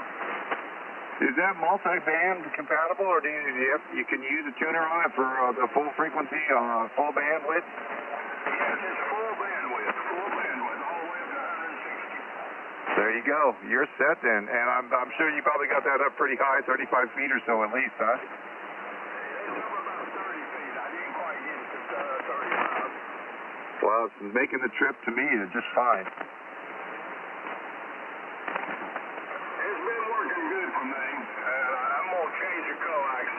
I've got two 50-foot pieces put together with a double female connector on it. I'm not happy with that. I'll order me a 65, 70-foot piece of coax and get some good stuff this time. And I'll put that up. Isn't it amazing how much difference a good coax makes for your radio versus a cheap coax? Yeah, the two 50-foot pieces are not made for the VHF band. They were actually set up for my VHF band when I was doing the VHF contesting. That's what it was meant for. They go with my 13B2 boomer goosetrap on 2 meters. Okay, Roger that. Did you get a chance to see any of those rocket shots out of Florida from your location last, I guess that's about last month now? We don't normally look at that, but the rocket shots, but they might be able to be seen from here as they go up. But I'm new to this area. I just moved here about less than a year ago. I'm formerly from Kannapolis, North Carolina, 30 miles north of Charlotte. Well, how do you like the East Coast versus the mountain edge of the mountains?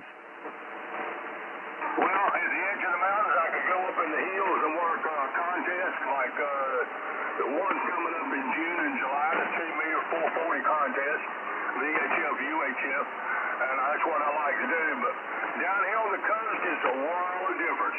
I started my whole ham radio career over, started my logbook over, and because I'm down here in a different grid square, I'm down here in a different area, so it's all going to be different coming in here. So I'm just getting my base station set up and getting back on the air. That's why I've been off the air for a while. Hey, roger that, Wayne. Do you do a lot of POTUS work? Oh, yes, I do a lot of photo work, mostly as a hunter. I've only been an activator one time. I went to Carolina Beach and worked the North Carolina photo contest for North Carolina. So I plan to do more than that. I do have a couple of photo antennas, including ham sticks. Hey, roger that. I had a friend of mine, he went down to the beach. He was able to go to the beach you can drive down to, and he set up a photo down there, and he ran his radios into the ocean. And he said he was getting stations that he'd never heard before by doing that. Oh, wow. You do the same thing when you're 6,000 feet on top of a mountain. And you'd be surprised what you can do on 2 meters when you're 6,200 feet up with a big, heavy 2-meter beam on a rotor. You'd be surprised how far you can talk on 2 meters of something at 170 watts. I have never tried 2-meter long distance at all. I strictly use my 2-meter for driving around town and making very local contacts. I've never tried doing any long distance stuff. I should give it a try sometime, but I don't have a beam antenna, and I think that's probably a requirement for doing VHF.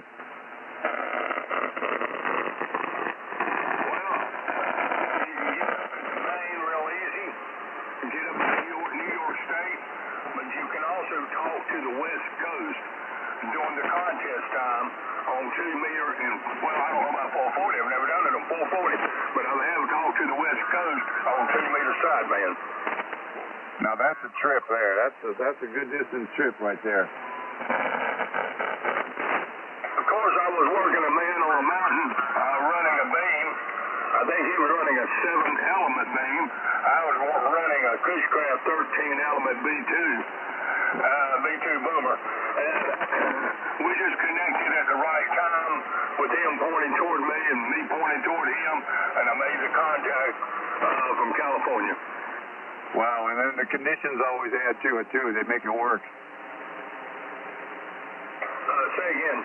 Yeah, the conditions, the atmospheric conditions, they make it work as well.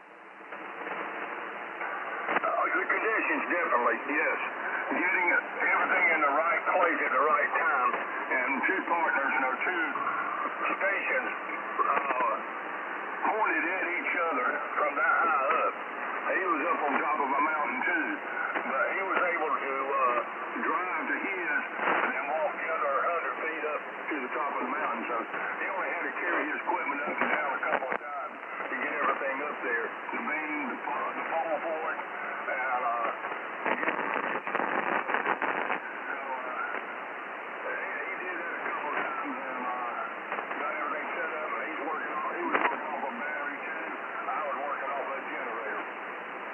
very good, Wayne. Well, we've come up on another ID, so let's get that out of the way.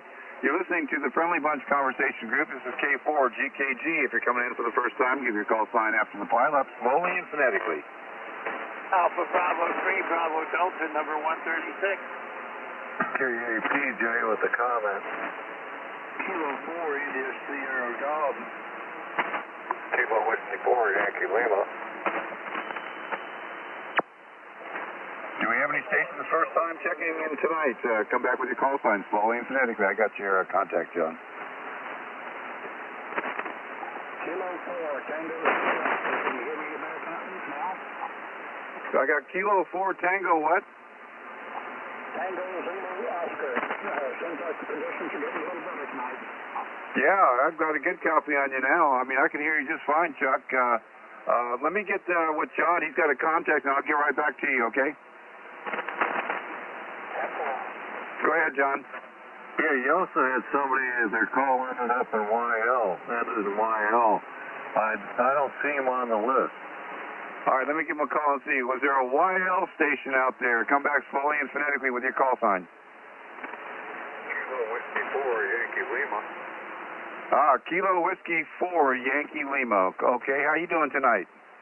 I'm doing good. A little storm of weather passed through earlier in the day, but it's all quiet now. It's all settled down.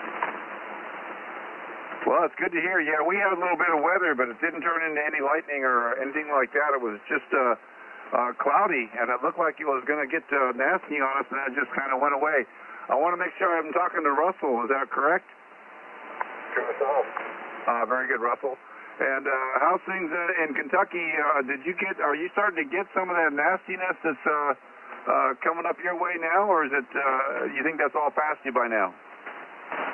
Negative. I'm on the very far eastern part of Kentucky. That's pretty much over in central western Kentucky where that nasty weather's coming through. We had 80-degree weather and sunny all day long, and then for about 30 minutes we did get some lightning and thunder and some pretty heavy rain. Actually, it was about an inch of rain that fell in a half an hour. But after the storm passed, everything got sunny again, and it turned out to be quite a pleasant evening. Very good. Yeah, it looks like there's a little bit of activity down south of you in the Atlanta area, and it's moving north, but it kind of looks like it's falling apart, too, on the weather map. So I think you might be okay.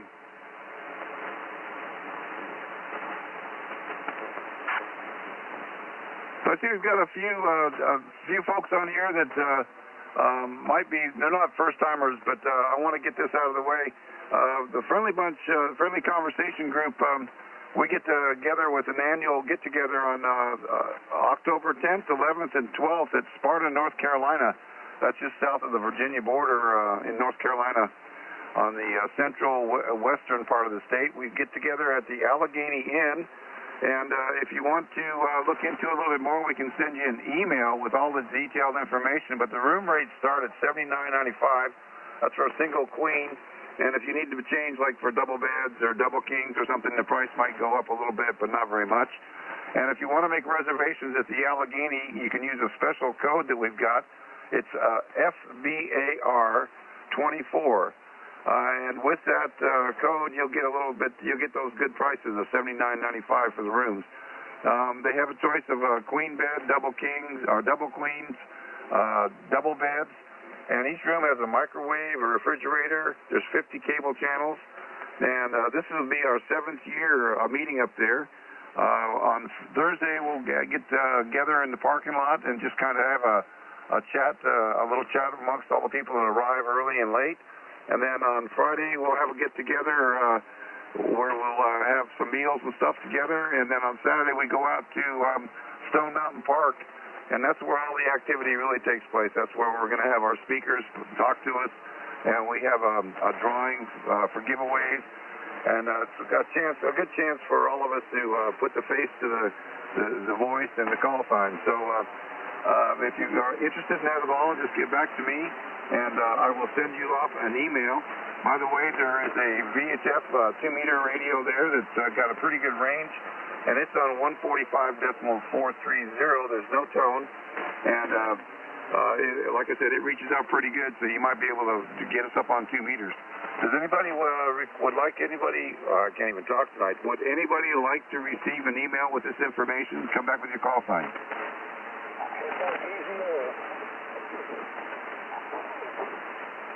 Can I get a relay on the last one?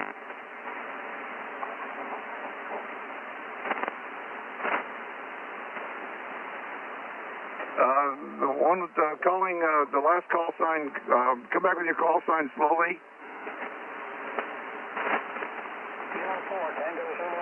Again. Oh, it's Chuck down there, Tango Zulu Oscar. Yeah, Chuck, you faded off on me right now. I can barely copy you now.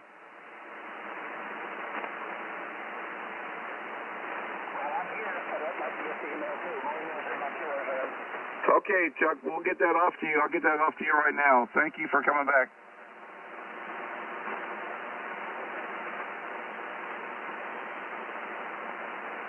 Yeah, he's up and down there. He's good for a while, and then you can barely hear him. Yeah, must be conditions. Anyway, I kind of got a chuckle out of it. I was looking at the product specifications for that hitch.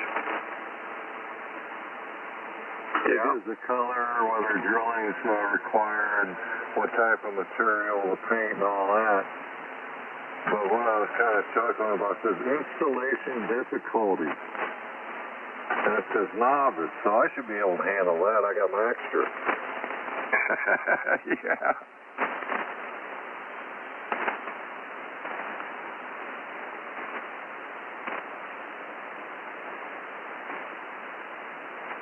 I'm sure that's what they meant.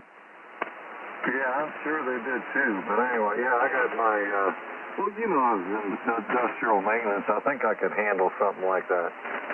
Hey, John, Yeah. if you need any technical advice, just call. Oh, I will, okay. Those little round things with the 6 sides on has a hole in the middle. That's called a nut, right? I think it is, maybe, quite possibly. Then you got those things that are flat, but they're split. Bolt. No, I think they call them washers or something like that. Oh, those things. Yeah, those things that most people just throw away. Yeah. Knock. Who's there? WG8W. My name is Rod. Whiskey Golf 8 Whiskey. Is that Whiskey Golf 8 Whiskey? Is that right? Yes, sir. That's it. We got 8 wheels. WG8W. Very good. And how's your day going today?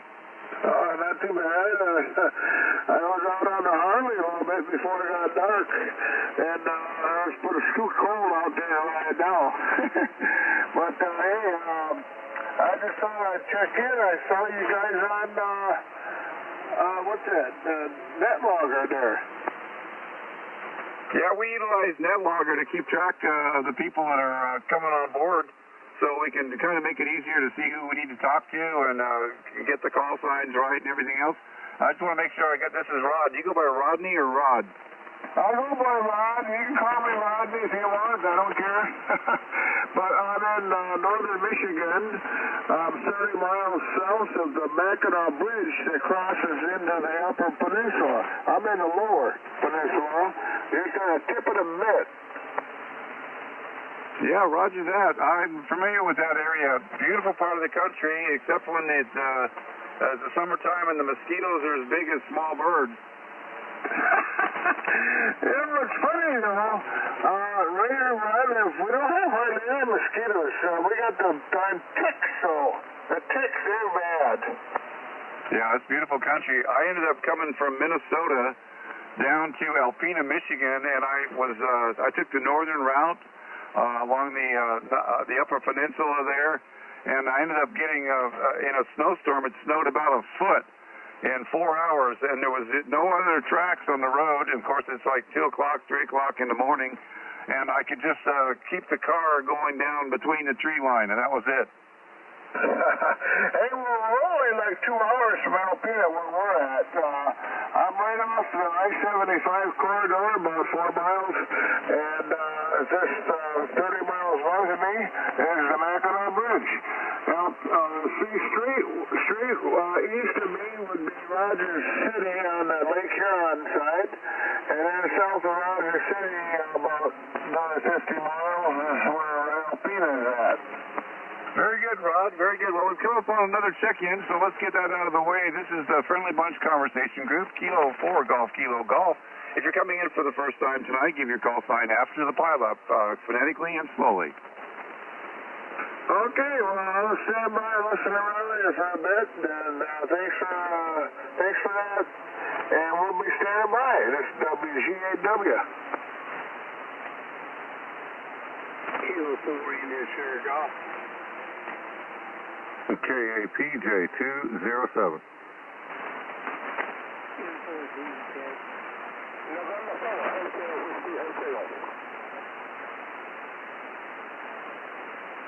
Do we have any stations checking in for the first time this evening? Come back with your call sign slowly and phonetically.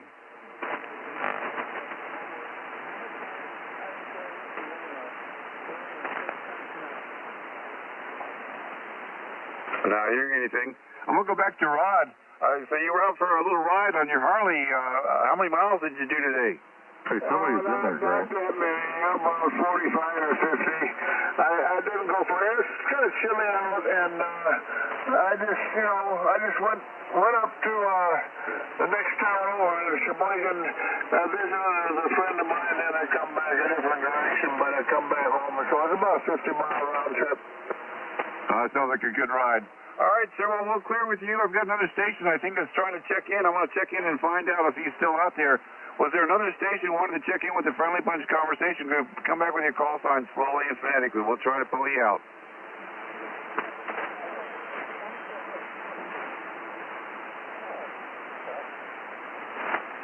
I'm going to need some help. A relay. I think it's Kilo Delta 4 Uniform Hotel Lima. Is that correct?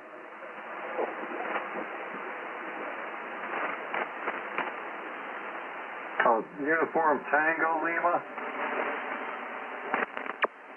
Okay, Kilo Delta 4 Uniform Tango Lima.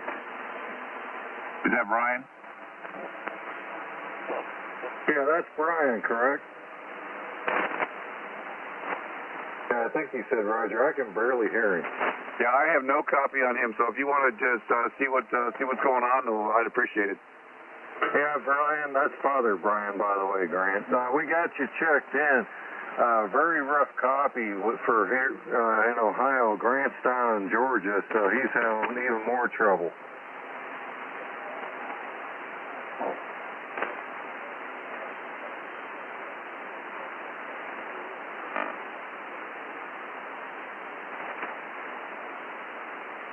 Okay, I didn't hear much, but he said he'd be riding along, so I don't think he had much before that, Grant. Okay, thank you, John. All right, Father Brian, hang in there. Maybe the conditions will improve, and we'll be able to get through to you a little bit later. So keep trying, and we'll see if we can get you hooked up here a little bit later. Are there any other stations out there for the first time checking in tonight with the Friendly Bunch Conversation Group?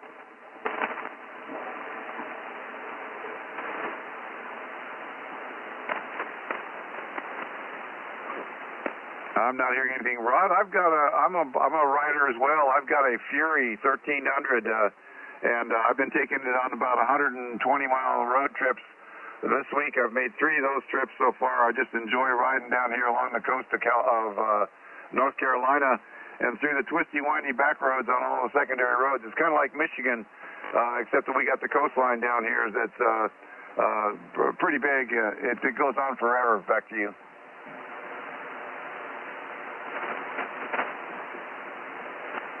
Hey, Grant. Yeah, John. Yeah, you look Brian up. He goes by Bishop Brian. He's a bishop. Okay, all right. I just was using what Bobby usually says.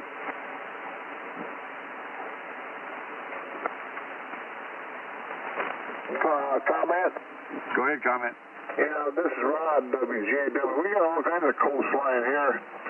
All the coastline along the Lake Michigan side. Then we got all the coastline along Lake Huron side. Then we got all the coastline along Lake Superior.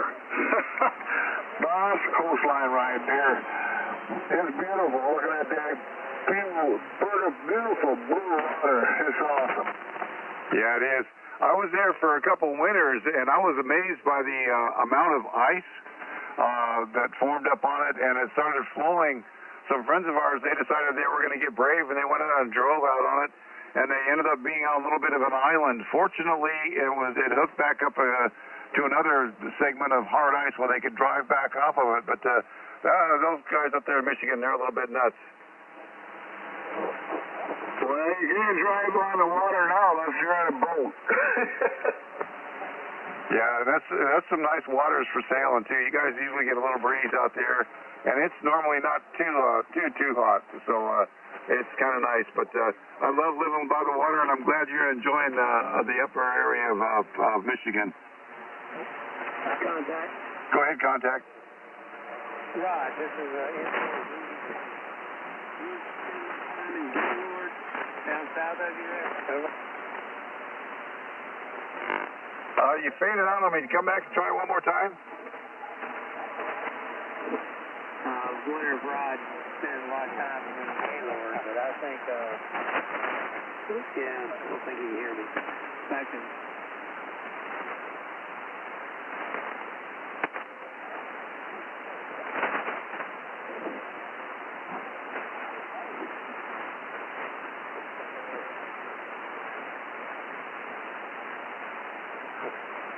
Rod, there was a station out there that was trying to give you a call. Did you hear anything at all, or was it below your static line?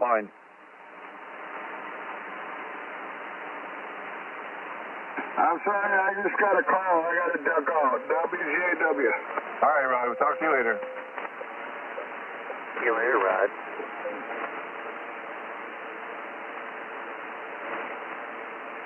Hey, Grant. Yeah, John.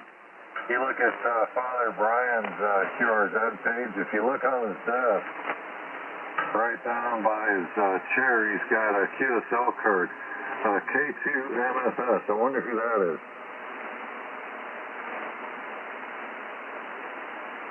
K2MFS. Is that your old call sign? No, that's Mike up in New Jersey. Oh, Jersey Mike, yeah.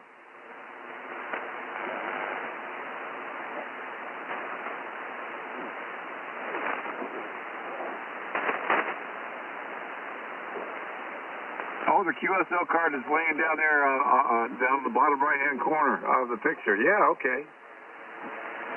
Well, actually, bottom center of the picture, to the left of the straight key and the venture paddle. Yeah, I see it now for sure. He's got a nice little radio room there.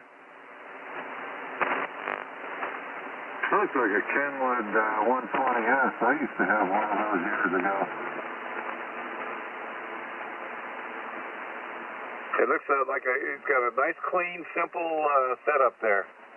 Yeah, roger that. Yeah, the rig to the right of the second microphone, to the left of the ICOM, that looks like a Kenwood TS120S. Yeah, I'm impressed with, I like to have a shelf like that over about midway up over my desk because that would really clean my desk up. I could get all my little radios mounted like he's got his. That would be great. Yeah, plus he's got the light underneath it. Yeah, that's neat. And it looks like he's got a little bit of workspace out of the picture, you know, where where's the QSL card's sitting. Yeah, roger that. So you have any better luck with your search on finding out if you get one for the front end of that thing? I'm gonna see if I can find a number for that Kurt place. I should be able to get a hold of them and ask them, call them up and see, you know, I'm looking at their site now, but see if there is such a thing. All right, well, good luck.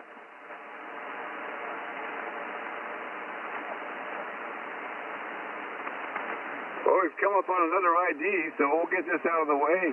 You're listening to the Friendly Bunch Conversation Group. This is K4GKG, and if you're coming in for the first time, give your call sign phonetically and slowly after the pileup. Kilo 4 India Sugar Golf. Pin 4 JHP, first time tonight. KAPJ.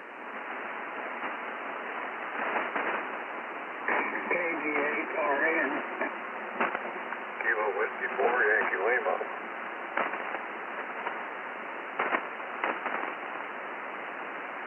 Okay, I think I got N4KHP, is that right? November 4, Juliet Hotel Papa.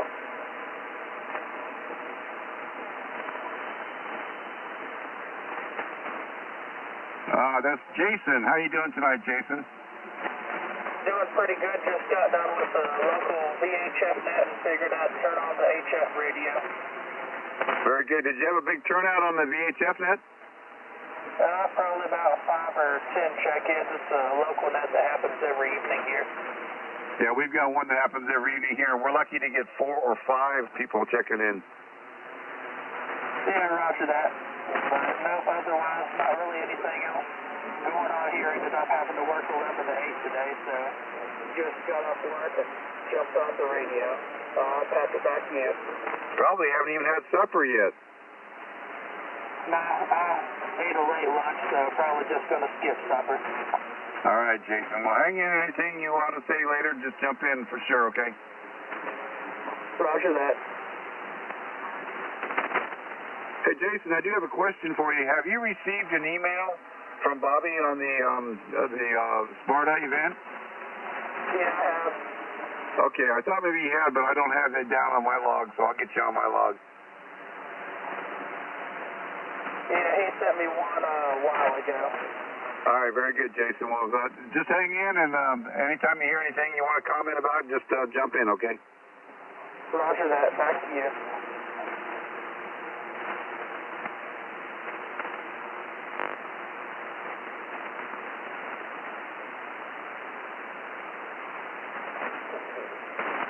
Yeah, I just found some. No products in this category match your selected vehicle. And that was a search where? Kurt. Let's see. You might, yeah, I don't know. I don't know who else to tell you. If Reese doesn't have it, and they're kind of like one of the major manufacturers, so I would think that they should have something. I'm going to take a look underneath the front end and see if there's anything that it could, one could be attached to, but like you said, since it's front-wheel drive, they might not be available. Yeah, that's what I'm thinking. So you might end up just having to maybe put a 2-inch straight receiver on it, and maybe you could do something with that. Yeah, I'll look into it. I'll see if what's underneath there to attach something like that too, if there is anything. Maybe I could always put it back with the antenna while I'm actually going down the road, and then I'd have to secure it somewhere else when I'm parked somewhere I want to use the antenna. Yeah, because I don't think you'd be able to get the bike rack. I don't think they have a through, where you could actually put 2 mounts back there. Yeah, plus I'd have to be able to get the doors open. Yeah, I'll tell you what, that's a good-looking van. That reminded me a lot of my second van that I had. My first one was a regular Dodge van. It was a 3/4-ton long wheelbase with the doors that opened up sideways. They didn't slide. They were the regular doors. And I put a custom paint job on that. And then my second one was a pop-top van. It was a Ford. And it reminds me a lot of the Ford van with the pop-top. And I had to put me a custom paint job on it. I couldn't live with that. Even the black package, it didn't look that good. I'd have to put me some custom paint on it, I think.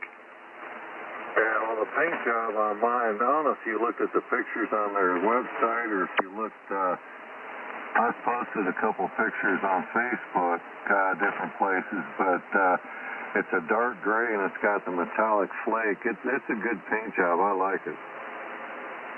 Yeah, I'm an old hippie, from the 70s and 80s, and I had a custom paint job with all the candy apple colors and everything, and the big wheels on the back and everything. I love my van, man. I really enjoyed it because you could just decide to take off somewhere, and within 15, 20 minutes, you could have it packed up, ready to go. Yeah, roger that. Yeah, it is nice having this. I really like it. They even have a lift kit for this thing. Yeah, that makes sense. It's probably an air ride? I don't know. I didn't look into it that far. The thing's top heavy as it is. I'd be afraid to lift it up. I think they appear more top heavy than they actually are, though. Kind of feels, when you're driving it feels top heavy, but it's got the solar panels up there and that big air conditioner and all that. It just seems, plus it has extended roof, it just seems top heavy to me. Yeah, well, you're used to driving that Jeep too, so it might be a little bit top heavy for you. Yeah, I'm getting used to driving it. It's a lot different than that little Jeep Renegade I got. How's the engine noise when you're going down the highway? Is it pretty quiet? Yeah, it's not too bad. It's not as loud as the wind noise, right? No, not really. I mean, it's not bad at all. I don't have any complaints. I realize I'm basically driving a van or a truck, so you got to take that into consideration. Yeah, does the covering get warm when you're traveling for a couple hours? Does the what get warm? The engine cover? There is no engine cover inside the cab. You don't have anything that comes out like that. I haven't... Maybe I need to go outside and see if the hood gets warm, but Yeah, there's no real engine cover that comes into the cab itself, if you know what I'm saying. Yeah, I understand what you're saying. I thought maybe there might be my vans, they all had that little cover on the inside where you could access the engine, but yours, the new ones might all be out underneath the hood, so no problem. Yeah, it's all from underneath, I guess. But yeah, Dad had a Ford Econoline van, and you had that cover. In fact, on top of it, he used to put the radios. He had a '69 Ford Econoline van, and he ran a Mobile and ICO 753. You'll have to look up that radio. I had the engine cover, but I had my glass holders and a little box up there that you could drop things in, and then I put an overhead console in over the windshield in the inside, and I had my radios. Of course, it was a CB radio and an aircraft radio, but I had those up on the overhead. Oh, roger that. Yeah, I got an overhead thing in this, but I got the radio mounted, the HF radio mounted in the back, of course, the VHF UHF. It's right on top of the dash. I use one of those. It's like a foam type mount, but it has a big suction cup that goes on the windshield, so it sits on the dash. Yeah, you might want to get one of those fabric dash covers for it, too. I know it made a big difference in protecting the dash from the sun and whatnot. Yeah, I might take a look into that. I'm just getting things here and there for it. But I've gotten a lot of stuff already since I've had it. Yeah, it's a fun project car. I mean, you can do a lot with them for sure. Yeah, roger that. It is a lot of fun. Did you look at the Mercedes-Benz at all? Yeah, I looked at them, but the amount that they wanted for those things, and from what I heard, if you have a Mercedes, they charge you twice as much or more for your typical maintenance than they do other vehicles. You know how it is. But they got about the same amount of room, right? Well, I think the Mercedes has a taller version, but as far as the interior size, it's about the same, right? Yeah, it's about the same. Yeah, very good. All right, John. Well, good luck with your hunt. I'll let you know.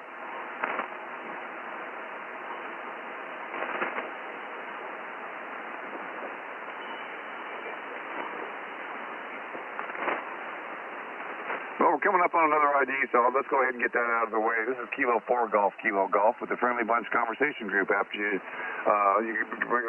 come with your call sign after the pile up if they're coming in for the first time with phonetics and slowly.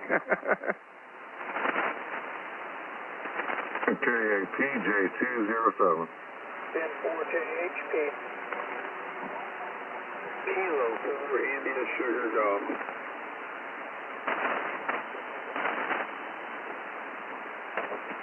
Do we have anybody first time coming on board tonight? Come back with your call sign slowly and phonetically.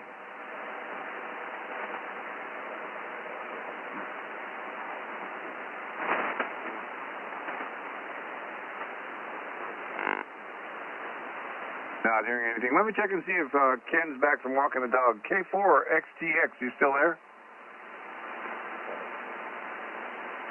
K4GKG, K4XTX, I'm on. Hey, did you have any luck trying to get the Columbia repeater, or did you even try or anything to get any 2-meter repeaters while you were down here on the road? No, I did not. Okay, and I don't know on that list. I didn't see one identified specifically as Columbia, so I might have to do a little more research to find out which one that actually is. So I think you're thinking of Bobby. I wasn't looking for a Columbia repeater. Oh, that's right. It was Bobby, but I thought you guys were having a conversation about it. I thought you were trying to find it too, or he suggested. Anyway, no big deal. I just passed on to him about that app that goes on your telephone. Yeah, well, okay. It's not that big a deal, so I just, I was curious. Okay. Hey, Grant. Yeah, John. 157 days, 14 hours, and a little bit over 8 minutes to the meet and greet. Yeah, but you're getting excited about going to Hamfest. Hey, Hamfest is 11 days, 11 hours, and a little bit over 8 minutes. I just found out we're having a little ham fest here It's in one of the small towns called Maysville, and it's just going to be a local thing. People can bring their swapping gear, and I don't think it's going to be any major deal. I think it's more like a swap and talk, so I might be trying to attend that. Is that the same weekend? I'm not sure what weekend it is. I think it's coming up this weekend, but I'm not positive. And if it's coming up this weekend, it might get rained out. Yeah, roger that, because I doubt if they would plan it for Hamvention weekend, because that would probably take away from their attendance. Yeah, but a lot of these people here, they're not really travelers, you know? Yeah, roger that. Plus, coming from where you're at, that's a trip. Yeah, that's like all day, maybe a two-day drive. Roger that. Well, a lot of people fly in, believe it or not, and fly into like Columbus or down to Cincinnati, and then that's not too bad of a drive that way. Yeah, but you gotta want something in order to make that kind of effort, you know, to put that kind of money into it. You gotta be going there for a specific reason or purpose. Yeah, we have people come from all over the world. We have hams from all over, over in Europe, down in Southern America, you know, Canada. We got them coming from all over the place, and of course, people from Japan, because they send out representatives from, you know, ICOM and Yaesu and all that. Well, how many major Hamventions do they have a year? Is the Ohio one the major one for the whole country or for the whole world? Yeah, it's basically the major one here in the States. I guess there's a real big one over in Europe once a year. Well, they got Hamcation down in Florida, but I hear it's not quite as big. But the big one, supposedly the mecca of ham radio is Hamvention there in Xenia. Okay, so I guess people and businesses, that's probably their main source for new equipment and whatnot. Kind of like those conventions that they have out in Vegas for the SEMA show and whatnot. Yeah, it's that idea. In fact, a lot of times, Hamvention is when Kenwood, well, they used to, but when ICOM, Yaesu, and all that, they'll have an under glass, plexiglass case, the newest radio that's going to be available that's not even type accepted yet. They'll do that at Hamvention. I wonder how much change there's going to be in the radios, the new radios. I wonder if they'll just pretty much be like the new Yaesus and the new ICOM 7300, and or if there's going to be some major changes. I don't know, but I remember before they came out with the 101s, before it's type accepted and all that by the FCC, they had it under glass display. Then the next year they were available, and I think they did the same thing with the FTM 500, you know, the dual band, the one with everything on it. Now, do you suppose those were actually functioning radios, or were they just mock-ups? I think they were actually functioning radios. They were just waiting type acceptance.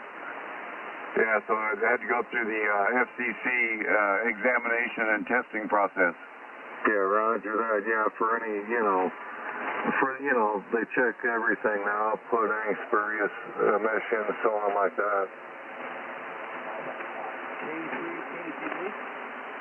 I heard a station out there. Try again. Come again. Yeah, I'm just running low power. This is K3 KCD. K3 KCD, Kilo 3 Kilo Charlie Bravo, QRP. I'm in Delaware, sir. About my name, sir. Back to you. I'm going to need a relay for that station in Delaware. No, I got the Delaware part, and I got a couple Ks, but that was all. Any relays?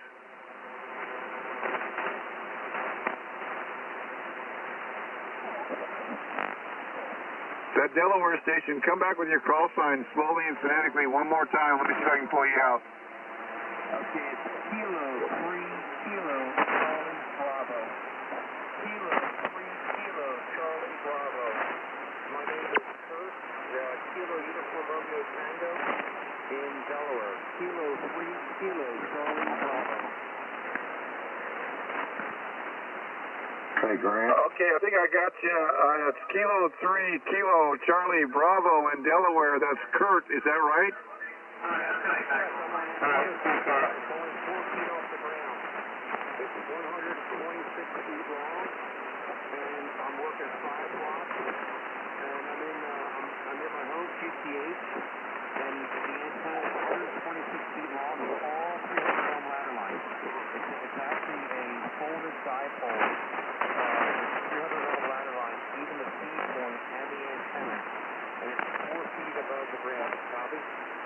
Kilo 3, Kilo Charlie Bravo. I got you, and I heard you right. You're transmitting on 5 watts. Is that right? 5 watts? Yes, 5 watts, and I'm using an antenna that's 4 feet above the ground. Well, I've got you right above the noise level here in the east coast of North Carolina. I'm just barely able to pull you out. Let me see if there's another station in there that can hear you a little bit better. John, do you have a better copy? No, I can tell that he's in there. I got his call, but that's about it. Okay, did you have a comment, John? Oh, just said I was going to give you his call if you didn't get it. Okay, very good. All right, Kurt, well, you're with the Friendly Bunch Conversation Group. We can barely pull you out, but the conditions might change a little bit later, so if you can hang with us for a while, and if you hear something that you'd like to talk about, or if a station you want to contact, just get a hold of the moderator, okay? Okay, I'm on my 705, on 5 watts, 705, and I'll go over on this frequency on my house. So I'll go over there, and I'll be right back. Okay, Kurt, very good. Well, welcome aboard. K4TZO, Chuck, I got you a little bit above the noise level. You're still kind of down from where you normally would be.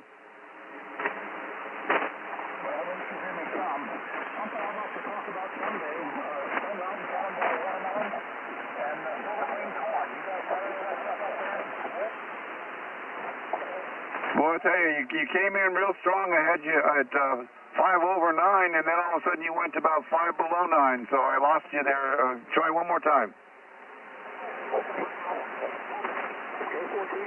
like to talk about the Stone Mountain Caledonian watermelon someday, and also overclean corn. You guys got some of that up there in Georgia, North Carolina? John, can you pull him out? I think he was asking if you're in North Carolina. Yeah, Grant is in North Carolina. He's near New Bern in North Carolina. Really? Go ahead, really. Yeah, he was asking about, I believe he was asking if we had a certain type of watermelon and some kind of cream corn up here in North Carolina and Georgia, over. Oh, we don't have any special watermelon. It's got the red middle and the green outside, but and some of them got seeds, some of them don't. K3, KTB. All right, we've come upon another ID time, so let's get that out of the way. This is the Friendly Bunch Conversation Group, Kilo 4 Golf, Kilo Golf. If you're checking in for the first time tonight, give me a call sign after the pileup, phonetically and slowly. K4XTX209. 10-4JHP. KAPJ. K4ISG. W4SWT, first time tonight. November 4, Hotel Whiskey Hotel. K3, KTB.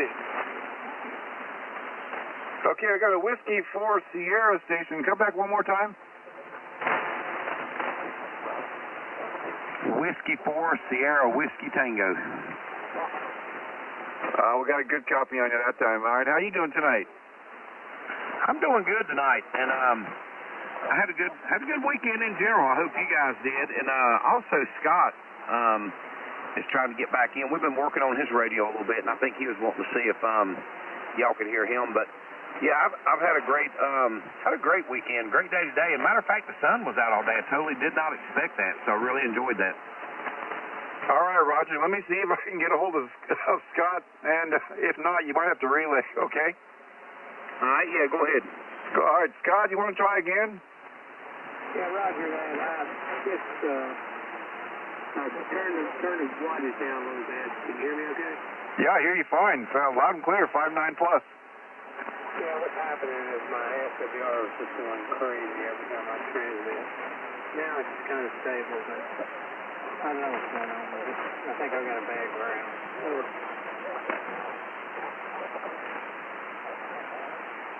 Yeah, you started blowing through that whole conversation there. It didn't fade off at all. I got a coughing spell coming on, so I'm going to have to get off the air here for a minute.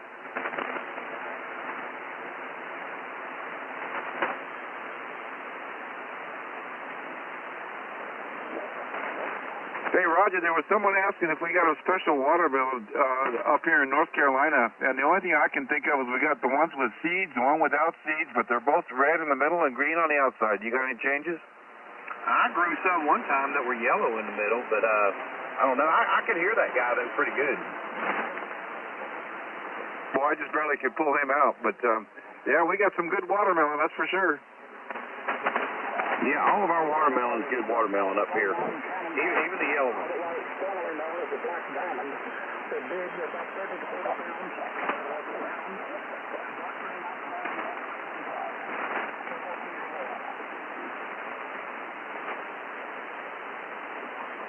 Hey, Chuck, I got a light copy on you, a very light copy. I did not hear what you said, though. You want to try again? I'm looking for this watermelon called Stone Mountain Cannonball. Common name is Black Diamond. They're big. They're 30 to 40 pounds average. Dark green outside and lush red inside, but they're round and big. Traditionally, we're looking for all over the South, but we can't get them in Florida anymore. Relay? Go ahead, Relay. Yeah, he's looking for a Stone Mountain watermelon. Stone Mountain Cannonball, I think. That might be Bobby's department. And yeah, I thought he said it weighed like 30 pounds. I got interference up here, so, and it's not him. I can hear you really good. I just got interference up here. Somebody on another channel. I think that's pretty much for the jet. That's what he said for the most part. Yeah, he might be looking for a cannonball, and that would definitely be Bobby's department for up that Stone Mountain area. Yeah, he said Stone Mountain Cannonball. Watermelon. Right, a watermelon called a Stone Mountain Cannonball. That's how I took it anyway. What's that Black Diamond? Comment? Go ahead, comment. Yeah, he says green on the outside, red on the inside, but it is a watermelon. He believes it's called a Stone Mountain, and it weighed X number of pounds. I'm pretty sure he's talking watermelon. Could be. And he might be talking about one of them round ones instead of the ones that are kind of egg-shaped oblong. There are some round ones that are like perfectly round, so maybe that's what he's talking about. Roger, Roger. Said a Black Diamond.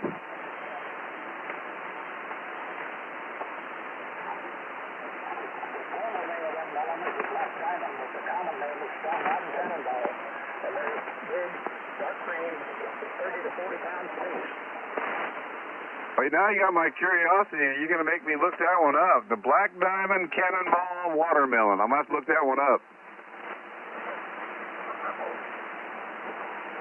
Sounds like a bowling ball to me. He's got my curiosity. To launch out of the cannon.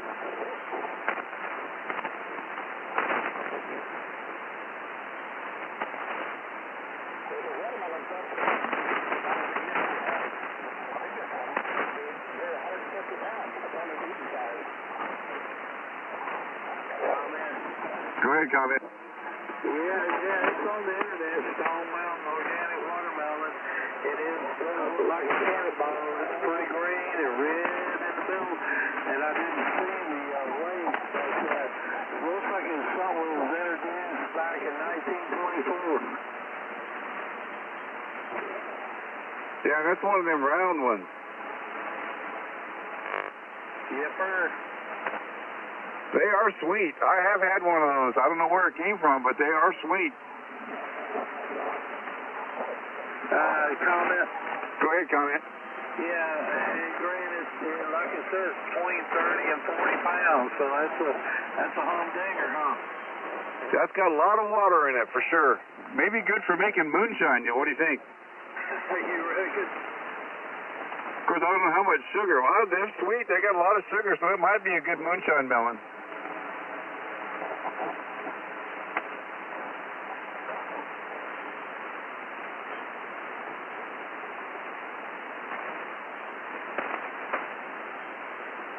Hey, comment. Go ahead, comment. Hey, it's got me curious about, he was asking about the cream corn. I wonder if anybody can get to him on that one. I missed that conversation. When was that? The other night? No, it was along with the watermelon. Oh, the cream corn. I didn't hear that, so I don't. It's over my head. Comment. Go ahead, comment. Hey, let me try to contact him, over. Yeah, go ahead. That's K4TZO, right? K4SWT, I think. Nah, you got half the call signs mixed up. It's K4TZO, right?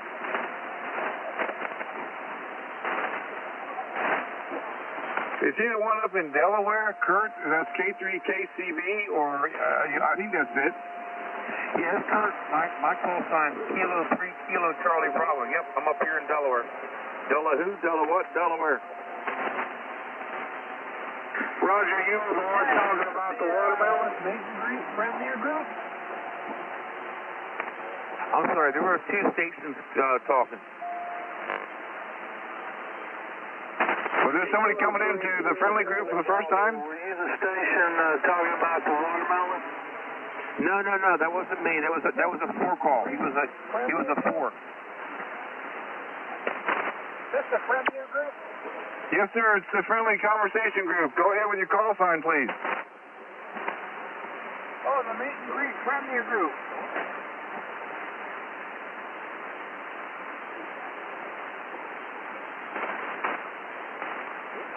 Is that you, Robert?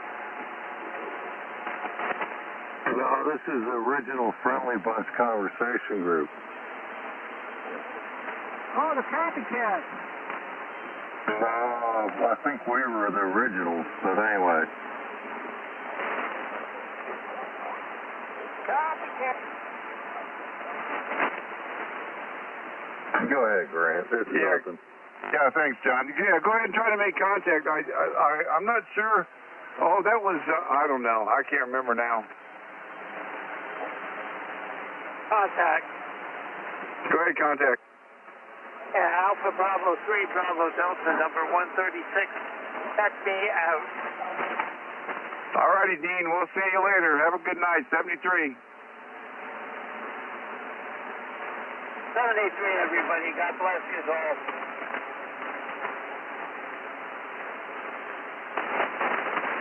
Contact. Go ahead, contact. Hey, Grant, wasn't that Chuck that was the one that had the watermelon dog? I'm not showing a Chuck. I got a Kurt, but I don't have a Chuck. And we're up on another ID, so let's get that out of the way here. We'll see if we can sort this out. This is the Friendly Bunch Conversation Group, the Kilo 4 Golf, Kilo Golf. If you're coming in for the first time tonight, give your call sign after the pileup, phonetically and slowly. K4XTX209. N4JHP. KPJ with a comment. N4ZEK. W4SWT. K4ISP. K3 KCD. Kilo Zulu 4 Hotel Bravo, first time. Okay, I got a Kilo Zulu 4. Come back again. Kilo Zulu 4 Hotel Bravo. That's Kilo Zulu 4 Hotel Bravo, right? That's correct, Grant. This is Preston. I got a new call sign. I used to be KI6DHL. Oh, now you're just trying to mess with me. How you doing tonight, Preston? Good. I finally got my upgrade, so I want to let you know I got a new call sign now, so that other one will be no more. All right, very good. Let me check and see if there was someone else trying to get in for the first time. I think I heard another station out there, Hotel Bravo. Oh, that was you. Let me try again and make sure there was nobody else. Anybody else checking in for the first time tonight? Comment. Go ahead, John. Yeah, you do have a Chuck on frequency down in Florida, the K4TZO. K4TZO, yeah, that's Chuck. Chuck, oh yeah, very good. Are you still with us?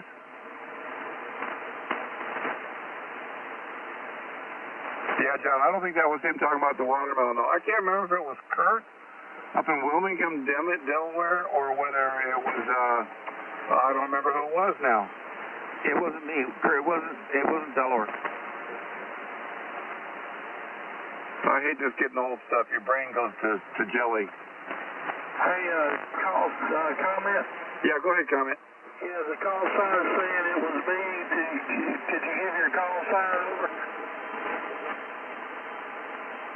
My new call sign is Kilo Zulu 4 Hotel Bravo. That's Preston. He's line 20 on the logger. Yeah, it wasn't him. But anyway, back to you. Well, look, he was really weak. I don't think we can pull him out again anyway, so we'll have to see. Maybe he'll come back a little bit later. Anybody else want to bring up a subject we can all discuss tonight? Check in. Yeah, come on, check in. Yeah, this is November 3, Mike India Alpha. November 3, Mike India Alpha. How's it going tonight? It's going good. Mr. Grant, how are you tonight? I've been better, but I'm not doing too bad. I have no complaints. Well, that's good to hear. How's the weather there? Well, we had a cloudy day. It looked like it was going to get stormy on us, and then all of a sudden it just blew away. So we've got a clear sky tonight with some high clouds, but it's 70 degrees, and the low for tonight is going to be 70 degrees. So no complaints weather-wise at all. I'd rather be here than up the Mississippi Delta right now. Looks like they're getting clobbered again tonight. Yeah, it's been raining here most of the day, off and on, but nothing too bad. I'm actually pretty glad we got the rain because the pollen's really been messing with my allergies. Now are you north of Annapolis or south of Annapolis? We're northwest of Annapolis. So you're not that far from Baltimore then, right? Yeah, we're like 50 miles northwest of Baltimore, D.C. Okay, very good. Yeah, so that's the real people out there. You don't have those crazy politicians mingling out there with you. Yeah, we keep them far away from us. Very good, Adrian. Well, you know what the rule is. You know how the game's played here. Anytime you hear something you want to comment on or jump in, make contact, just jump. You get a hold of the moderator, okay? Yeah, okay. I thought I heard a station from Delaware. Is he still on frequency? Yes, I'm here. K3, K6. What was your call sign again, sir? Kilo 3 Kilo Charlie Bravo. Okay, good evening, K3 KCB. This is N3 MIA. The name here is Adriel. I'm located in Maryland, and I heard you're in Delaware, so I was just wondering, do you use QRZ to log your contacts? I rarely do it, but I mean, I can. I'll check, and if you're there, I'll just confirm it. Yeah, I would greatly appreciate it. I need Delaware to, that's one of the few states I need. All right, so we'll make it 10:15, and you're 5'9" here by me. Okay, very good. Yeah, you'd have to use UTC time, so it's 02:15 UTC. Okay, sounds good. I'll get on that when I get. I don't have a computer in front of me right now, so. But I appreciate it. Back to net control. Okay, thank you very much, and have a nice rest of your evening. Greatly appreciate it. Back to you, Mr. Grant. Very good, Adriel. How was your night last night? Did you have a big turnout for the kids? Yeah, we had a good night last night. Dalton was running it, and yeah, we had a pretty good night. Good, outstanding. Yeah, I wasn't able to make it. I got busy, and next thing I know, it was 11:15. I went to check in. I'm going, oh, it's all over. Yeah, I know. We went until probably 9:20 maybe. So yeah, we've been going a little bit over 9 o'clock, which is all right. Yeah, good deal. Yeah, you've been going like to 9:30 some nights, so that's good to hear. All right, Adriel, we'll clear with you, and we'll see if there's anybody else out there that want to make a contact or bring up a subject that we can all discuss.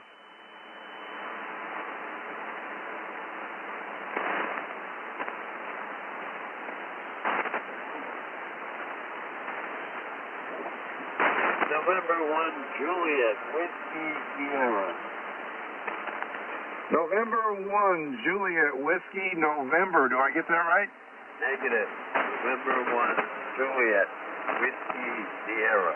N1JWS. Over. Okay, that's N1J Whiskey S. Very good. I'll get you in the log here. How are you doing tonight? Well, you haven't got the call right yet. It's November 1 Juliet Whiskey Sierra. Yeah, I got it down now. I got you right. This is John, correct? In Buxton, Maine? Yep. No, I just wanted to drop in and say hello. I haven't got anything to talk about. I'm getting ready to hit the sack. Over. All right, John. Well, you got the Friendly Bunch Conversation Group. We meet every night from 7 until 11. We usually have two different operators that are the controllers. We're a conversation group that's in the net, so you can bring up any subject, or you can talk to anybody you want to, or jump in anytime. So you're welcome back anytime you want to come back, and you can get in with us, like I said, anytime, okay? QSL, yeah, no, I've stopped in before. I like to give you guys a head count anyway. So, anyway, have a good night. Thanks for talking to me. We appreciate it. Everybody else on the net, have a good night. N1JWS. All right, John. So you're going to be signing off then? QSL, yeah. Like I said, gotta go to bed. I got a breakfast tomorrow morning with an old Labby buddy, him and his wife. I was their platoon sergeant. Both of them. Yeah, get out of the Army and retired from the Coast Guard. So we're having breakfast tomorrow morning. Over. Very good, John. Well, you have a good night, and enjoy your visit tomorrow. We'll talk to you later. Welcome back anytime. All righty, take care. N1JWS.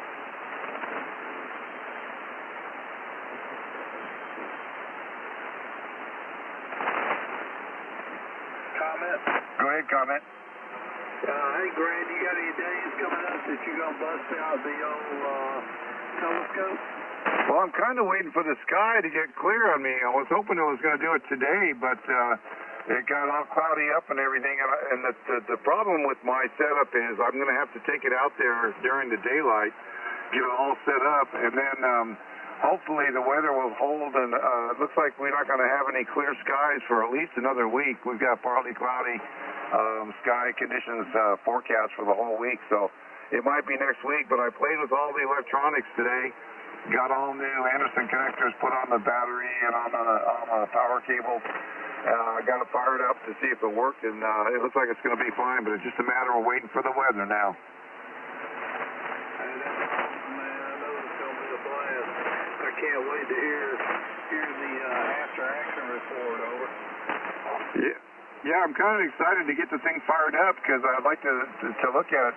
I'd really like to get it out to the coast, but that's going to be a real venture because I'm going to have to pick a time when we've got some pretty good weather coming in and then make the trek out there. It's about an hour drive, so I want to get out there before dark, and then it's kind of like hang out for a while. But I think it would be fun to even go out and look at ships at the that are crossing the ocean. Of course, I can only see about 26 miles out there, but it might be interesting to see what's going on with this big scope. Absolutely. I bet it'll be really fun. I mean, are you going to be able to take pictures via this? Over? Eventually I will. I don't have the camera right now because I'm wanting to see if I'm going to, make it worth the while to buy the camera because they're kind of pricey. But eventually I think I might get the camera that goes with it. Yeah, I think that would be really cool, just not only capturing something, but if you capture something that's like, awesome, and you can take a picture and then, like post it on the QRZ page for other folks to see. Yeah, it might be an interesting little trick to do. Well, I see we've come up on another ID. Let me get the ID out of the way, and then we'll come back and continue this conversation. This is the Friendly Bunch Conversation Group K4GKG. If you're coming in for the first time, give your call sign slowly and phonetically after the pileup. N4KHK. Hey, Grant, go ahead and check me out. This is KAPJ 73. Good night, John. Good night, John. Good luck with your quest for finding the perfect trailer hitch for you. Yeah, thanks. I appreciate that. KPJ. K4ISG.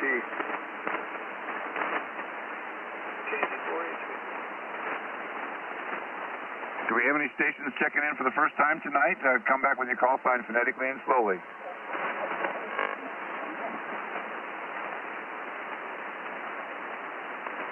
Yeah, back to the telescope pictures. My problem with taking photographs these days, when I moved out of Vegas, I had a bookcase that was about 8 feet wide, and it had 4 shelves. So it was like maybe 5 foot, 6 foot tall. And when we moved out of that onto the boat, 90% of those picture books all got thrown away merely because I didn't have any place to store them. And the problem I'm having now is if I take pictures, it boils down to really, who cares? You know, nobody really cares. So I'm kind of like thinning down and not wanting to accumulate too much more junk, if you know what I mean. Yeah, I understand that. Probably do like we do on our phones. You store pictures and then you clean house. But nothing like putting a binder with pictures in it, but maybe some kind of little thumb drive or something that you could keep the cool stuff on. Yeah, and I might be able to make some kind of camera I've got a really nice SLR, and they might make an adapter for that. The other option would be to go to the computer with the picture or with the view and then just do a screen capture. That might be an option available to me. I'm still exploring. This thing does so many things that I'm unaware of, and it's like radio. I'm still learning every day about all the things that it can do and the capabilities. But I'll tell you what, it's impressive. Oh, yeah. Yeah, I know. It's like me and my radios. I'm just now figuring out buttons and stuff, and a lot of stuff I wasn't knowing about, but you guys have taught me, so I'm thankful for that. But, I think it's going to be a fun journey either way, over. Yeah, I agree. I had a friend of mine. He lives out west, and he lives up in, he lives in Denver, so he's got a pretty high altitude house. He sent me a picture of Saturn that he took in the afternoon, which was unbelievable. I mean, it was as clear as well, it wasn't like nighttime, but I mean, the picture was just as clear as a bell. Yeah, I mean, sometimes I'm tempted myself with looking at a telescope just because I was intrigued when I was using the one I bought my kids, looking at the moon and stuff and not really looking at the, like the constellations and things like that. But every once in a while I'll flip through and see, a better telescope that I know I had back when the kids were growing up over. Yeah, they've improved. They've come a long way. Now, with this scope that I have, theoretically, I should be able to see the actual landing craft on the moon. Now, that right there would be awesome, especially if you can zoom in and then take a shot, or not take a shot. It doesn't matter. It'd just be cool to look at it, and then I know it'd be cool to have it historically to say, look here. Yeah, roger that, for sure. Yeah, like I said, I'm still learning, and there's a lot more to learn. And the book only confuses me even more, so it's just a matter of now getting out there and actually twisting the knobs and turning the dials and doing what I got to do to understand what it is I'm doing, if that makes sense. Oh, yeah. I know you'll figure it out, because you're a man of many hats and toys, over. Yeah, well, you got to keep busy somehow, Absolutely, I agree. I spent the better part of the day playing with electronics, but yesterday I ended up spending about 2.5 hours polishing chrome. Motorcycle? Yes, sir. 3/4 of the bike I've got now. I got a new one. I got that Fury, and the pictures are on the QRZ page at the very bottom, but about 90% of the finish on it's chrome, so it's a matter of getting in with the fine little cloth rag and the chrome polish and polishing all that chrome. That will definitely keep you busy. The Crow. I even found that I had one Jeep that I thought it was all good. I bought a white one, which was fine, but it had white, not chrome, but the black rims. And man, I had to clean those things more than if I had chrome. Yeah, have you tried those spray-on cleaners, the ones that you just spray on and then walk away? Yes, I have. I think my elder son gave me that, and Dad, it works good, and sure in the world it does work. Yeah, and it gets in all the little crevices. What model Jeep do you have? Oh, I don't have it no more, but I had, well, let's see, if I could put a date on it, maybe a 2018 Willys Jeep. Oh, you had the real deal, the real Willys Jeep. Yeah, I tripped over it. It was on sale, and the guy told me, he said, everything under this is just like a Rubicon. They named it Willie, though. I'll be darned. Yeah, I've got a YJ. I've got the old 96, I think it is. No, it can't be 96. Yeah, it might be 96. YJ. Oh, yeah, I had an old 2000 also that I got, manual transmission. I had it for a while. That was kind of fun, boogie Jeep. I actually wish I just kept it, left it in the yard. You know what I mean?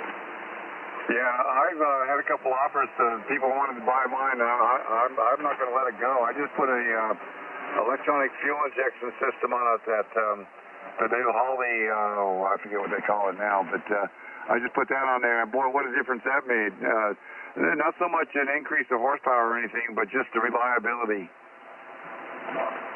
Yes, sir. I understand.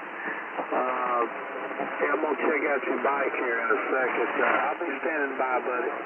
All righty, very good. Very good. Anybody else out there want to bring up a subject we can talk about?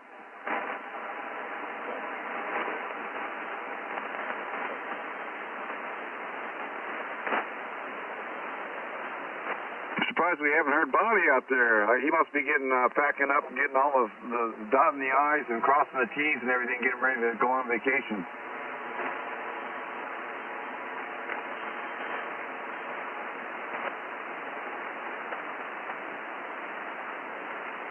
Yeah, hey, comment. Go ahead, comment. Yeah, did you ever figure out the Bosch power thing for his radio? Say again, you broke up a little bit on the front, got some static crash. Say again? Yeah, there was something going on. Remember he couldn't power up his radio, and he couldn't get to the fuse or something. Did he ever get that fixed? I didn't know about it. Well, when was that, a couple days ago? Yeah, he talked about it a lot. You were not here last night? No, I missed last night completely. And maybe the day before. But yeah, you had somebody run the wire and everything. That when he got ready to hook the radio up, there was no power. Oh, that was in his truck. Yeah, that was in his truck. I was there for that. I was here for that conversation. We've come up on another ID, so let's get that out of the way real quick. This is a Friendly Bunch Conversation Group K4 GKG. If you're coming in for the first time, wait till after the pileup. Give your call sign slowly and phonetically.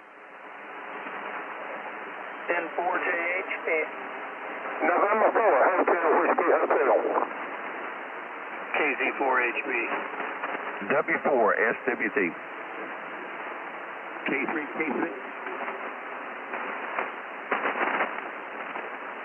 Do we have any stations coming in for the first time? Give your call sign slowly and phonetically.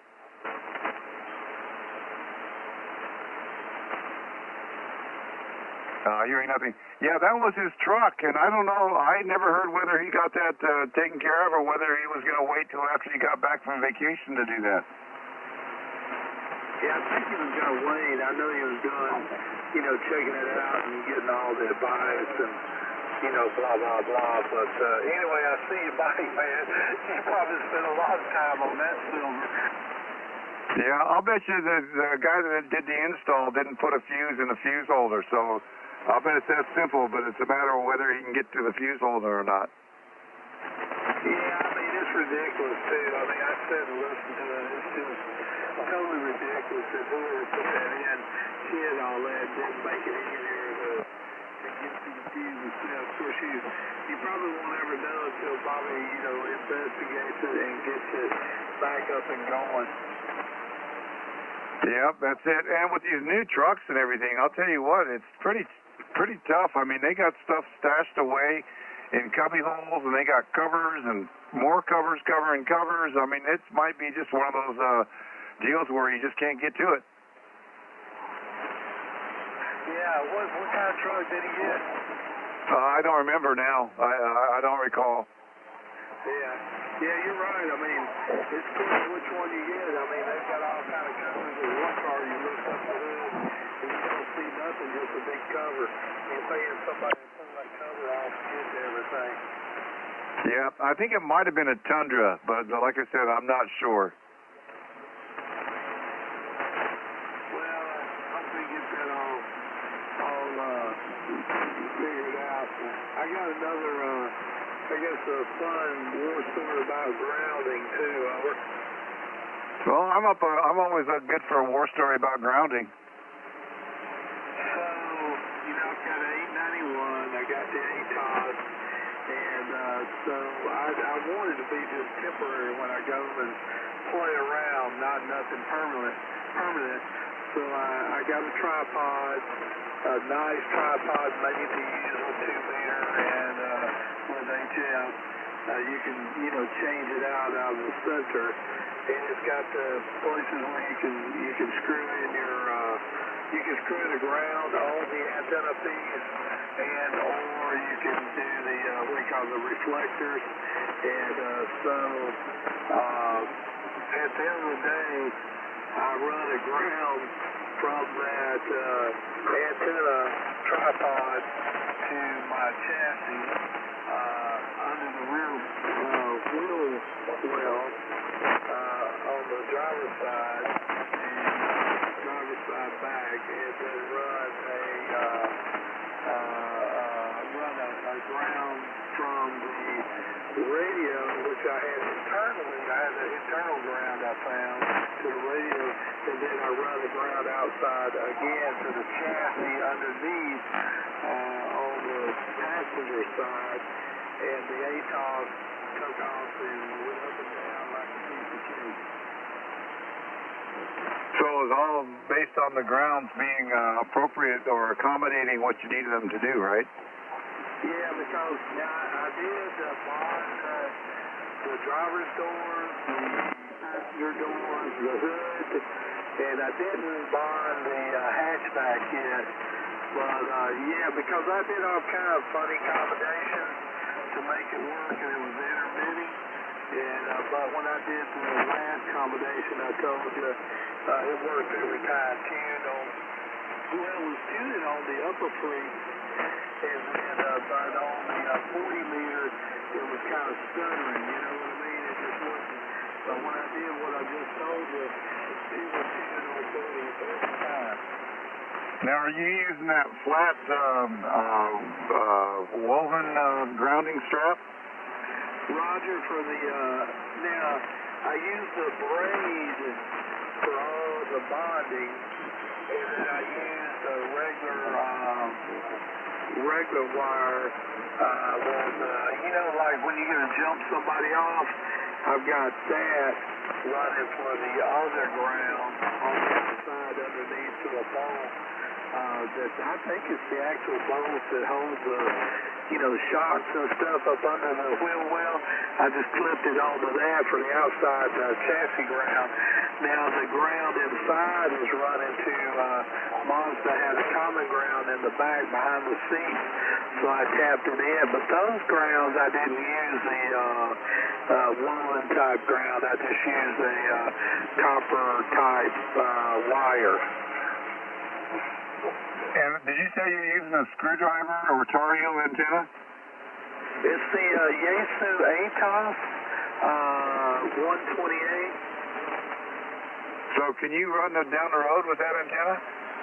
Yes, you can. You can, if you mount it permanently, you can go, and I think you just got to be careful with it, but all the reviews can't say they're running 90 miles an hour and it doesn't budge, so I I guess it'll work. Now, you can't be going up and down while you're rolling. You mean like up and down mountains or big hills and stuff like that? No. Changing frequencies, like jumping from, let's say 40 meter to 20 meters, because it'll start unscrewing or screwing, and they don't recommend it at high speeds. Oh, I gotcha. Yeah, so you want to be either parked or going real slow, just so there's not a lot of stress on it when you go changing frequencies. That makes sense. But otherwise, it's working like a champ. I know it's going to be better than when I go out there and do polo at the park. I'm not going to have to get out and adjust that roof coil antenna. Now, when you run POTA at the park and you're parked and you're working out of your truck, are you going to run any radios out to adjacent to the truck, or just use the truck as the ground and radio? Thus far, I have only used the top of my Mazda CX-5. I put it toward the larger metallic part of the top because I have a sunroof. But thus far, I've been able to use that, and I've done just fine. Okay, so you don't need to run any more radios out there. You don't think that would help you at all, like for POTA? There's no doubt, but it's according to where I park, like if I can park off by myself, I would hook radios and pull them out, for sure. But so far, like I say, I've been okay as far as, on the East Coast here, making contact all around, over. Yeah, very good. Excellent. Very good. Well, I'll have to look into that one, too. I really don't have room for my on my Jeep or in my car for HF radio. There's just not enough room in the car, and I can't really see utilizing it that much. So I'm just going to stick with the 2-meter radio. I got a 440 that I could put in there, too, but I think I'm pretty much stuck with that. I'm not going to use the HF in the mobile. Yeah, that's the reason I haven't permanently put a HF in there at all, because it's just mainly when I go and play POTA, and this 891 is, like I say, I guess you see it, it's just fine for my RV and when I go and play POTA. I like to take it with me when I'm on the road in the RV, that way I try to check in the nets. So that's a 100-watt radio, right? It sure is. It's, Grant, that thing's probably, 1 inch tall, 2 inches tall, and maybe 5 inches wide. Yeah, that's pretty compact. Yeah, it doesn't take up any. Matter of fact, if you had an old, like I had an old Jeep, and where the radio is, I could put it right in that hole there, and never. Yeah, okay, very good. Well, we've come up on an ID time again, so let's get that out of the way. This is the Friendly Bunch Conversation Group. K4GKG, if you're coming in for the first time, give your call sign slowly and phonetically after the pilot. N4JHP. W4SWT. KZ4HP.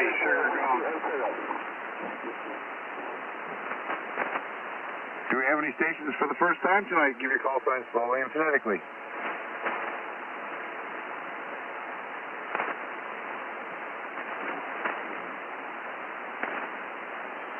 Any stations out there want to make contact with anyone that's checked in this evening, or bring up a subject that we can all discuss?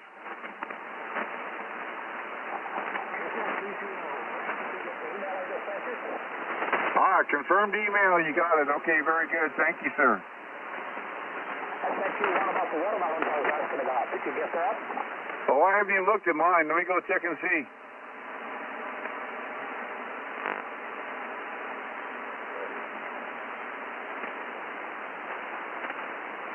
Yep, I got your email.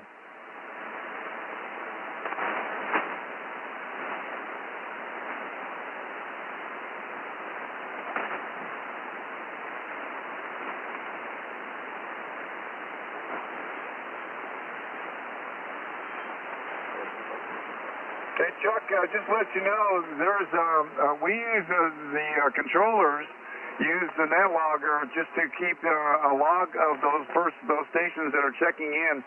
There really isn't much you can do.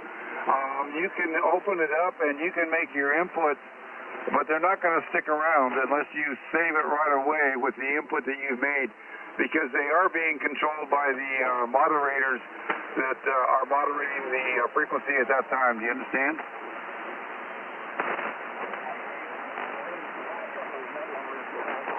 Having trouble getting signed in with it to work right. Same thing with the friendly bunch asking for a username and won't accept anything I put in. Yeah, I got most of that. I understand you're having trouble with it. Well, like I said, there isn't much you can do with it other than just observe if you're not checked in as a controller. You copy that? I was able to send a couple of messages, a couple of text messages the other night with people IST hearing anyway, earlier I was asking about the water lines and about the solar clean corn, wondering if you guys would like to get together in October. Well, I missed all that. You went way down below my noise. Can I get a relay by chance? Relay. Yes, relay. Help. Thanks. Yeah, he was that's the station asking about the water moon, and I believe so. He was talking about the cream corn for the meeting up at Sparta. Over.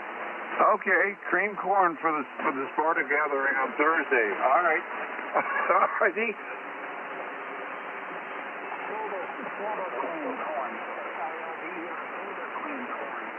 Silver cream corn. That's a special blend, I assume.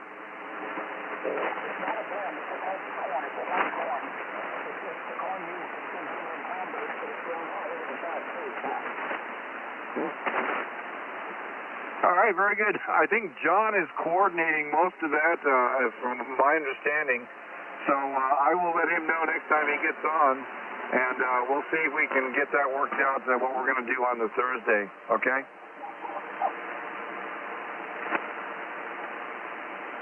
Comment? Go ahead, comment. Yeah, speaking, I think he was talking silver queen corn. Silver queen corn, over. Yeah, I got it. Silver queen corn, and it's supposed to be a really good corn. I think it's supposed to be really sweet, so hopefully we can look into that. We'll have to see if we can get some. Yeah, I just pulled it up. Looks good, man. Probably some good cream corn with it, too.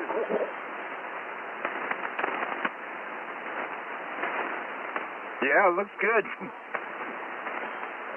Man, I'm getting hungry talking food.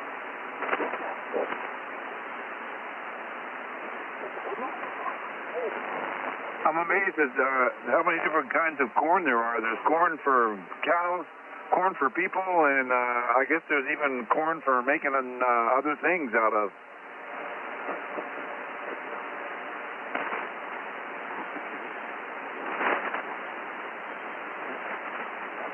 Yeah, it says that there's no better corn for making cream corn.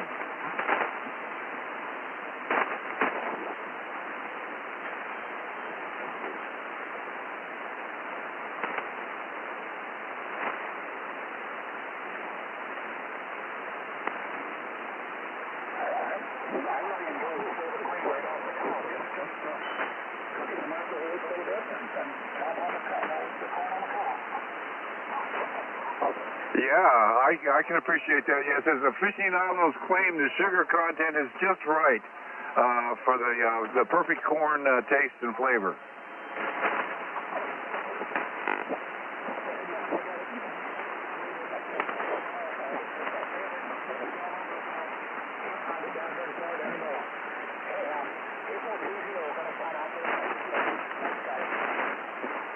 All right, very good. Well, have a good evening.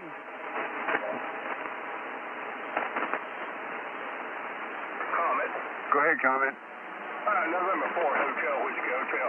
I want to check in with Roger W4SWT. Wayne hand in. Hey, this is W4SWT.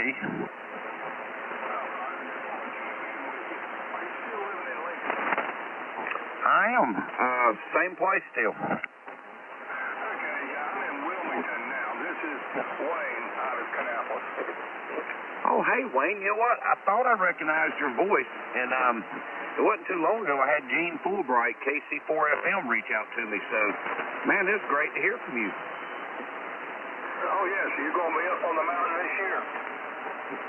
I may. It just depends. You know, I quit working for Lowe's. I mean, Lowe's is not my customer anymore. I actually work for them now, so I still travel a lot.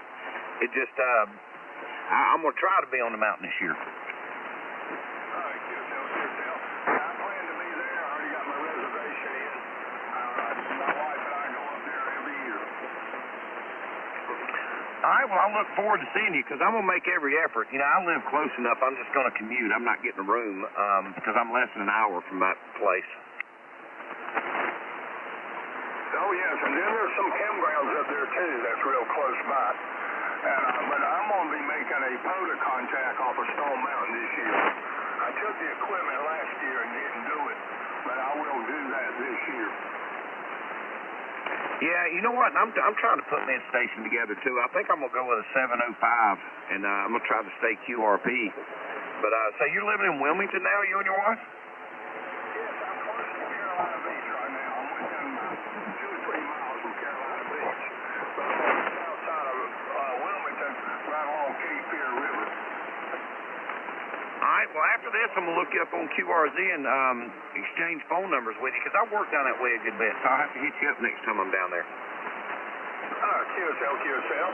Yeah, can you look me up there and get my address and all? And I don't know if it has my phone number there, but I can pass that on to you.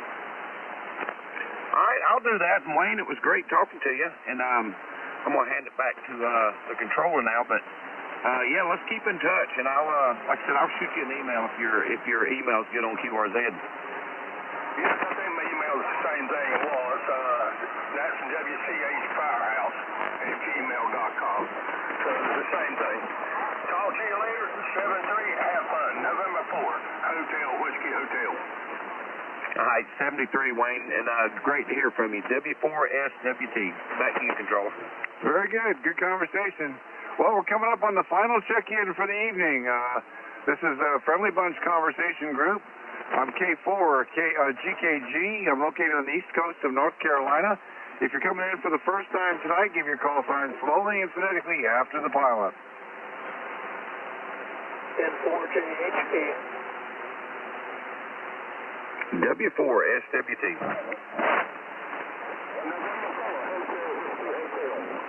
KZ4HB.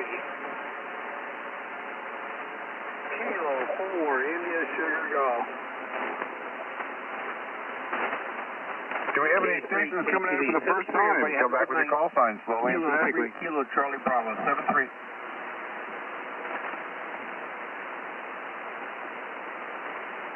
Was that Kurt you checking out? Yes, sir. Checking out, sir. All right, very good. I'm going to be taking my 10-meter radio, and I'm going to take an NFED 64-foot with Balin. I'm going to be taking that with me up there, so hopefully we'll be able to do something with them at some time. Yeah, sounds good. All right, man. Well, look, take care. 73, all the best.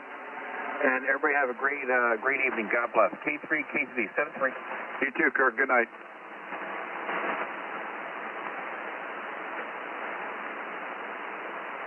Well, in the final 9 minutes of tonight's meeting, does anybody have any subjects they want to bring up? Comment? Go ahead, comment. Hey, Grant. Yeah, this is Gary. I've thought about even on this our conversation group here that sometimes there might be somebody that I'd like to just see and get a signal report from and log them in on NetLogger. That then when you come back, you know you've made contact with that person. But just imagine if you were able to do like one a night and get them all, because it turns red once you talk to somebody. and you log them into your QRZ page. I just thought that might be something neat to do just for like when we have some dead time over. Yeah, I do that every night, and then what I do afterwards, I go up to function, and then I save, let's see, it's sync check-in table. I don't think that does anything because we're not hooked up to a server. But then I go over to file, and then I save check-ins. And that way I can go back and I can look at the check-ins for that night. But unless you're the moderator, anything that you see on the screen, no matter what you do, it's going to disappear on the next refresh that the computer does for the netlogger. That's what my experience has been, unless you're actually logging the contacts. Right, like with me and you, like, let's see here. Yeah, like for you and I, if I told you I have you 5'9", you say you got me 5'9", then I'd right click and it'd save it below. Then I could save it to my QRZ, but the next time we come up, it's going to be red, which is going to tell me that you and I have talked. Yeah, roger that. Yeah, that's pretty much the way I understand it to work as well. As soon as I make contact with someone, I go ahead and right-click on them and then check them off as log contact, just so I have it identified with the red. We're the ones that are actually identifying her, right? Yeah, you guys as net controllers are correction, as conversation coordinators, but but the operators themselves, like it'll do the same thing for us. If like what I just explained, if I say, okay, Grant, I got you 5'9", you say you got me 5'9", I put it over in my received and sent box up top, then I save it below, and then I can transfer it over to my QRZ page as a contact over. Well, that's good to know. See, I haven't done any of that. I've got a whole bunch of contacts on the Friendly Bunch that I don't have any record of on my QRZ page. Right. So now that you know, like anytime somebody gives you a report and you give them a report, you can go ahead, up there and to the right, like to the right of mine, you can put in there 5959, right click and save it, it'll go below, and then every time it'll come up red when I come up, or when we talk over. Yeah, QSL, got that, yeah, for sure. Okay, I'm going to have to give it a try when I'm not the moderator, when I'm actually not logged in for logging. I'll have to give it a try and see. So, like right now, because I assume you've got me at least a 5'9" over. I got you at 5'9" plus 10. Okay, so 5'9", I'll put that in and I'm going to save it. Then I'm going to send it to my QRZ page.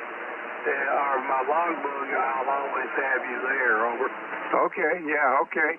But I think what the saving grace there is you're saving it right away as soon as you do it, so it doesn't have time to refresh.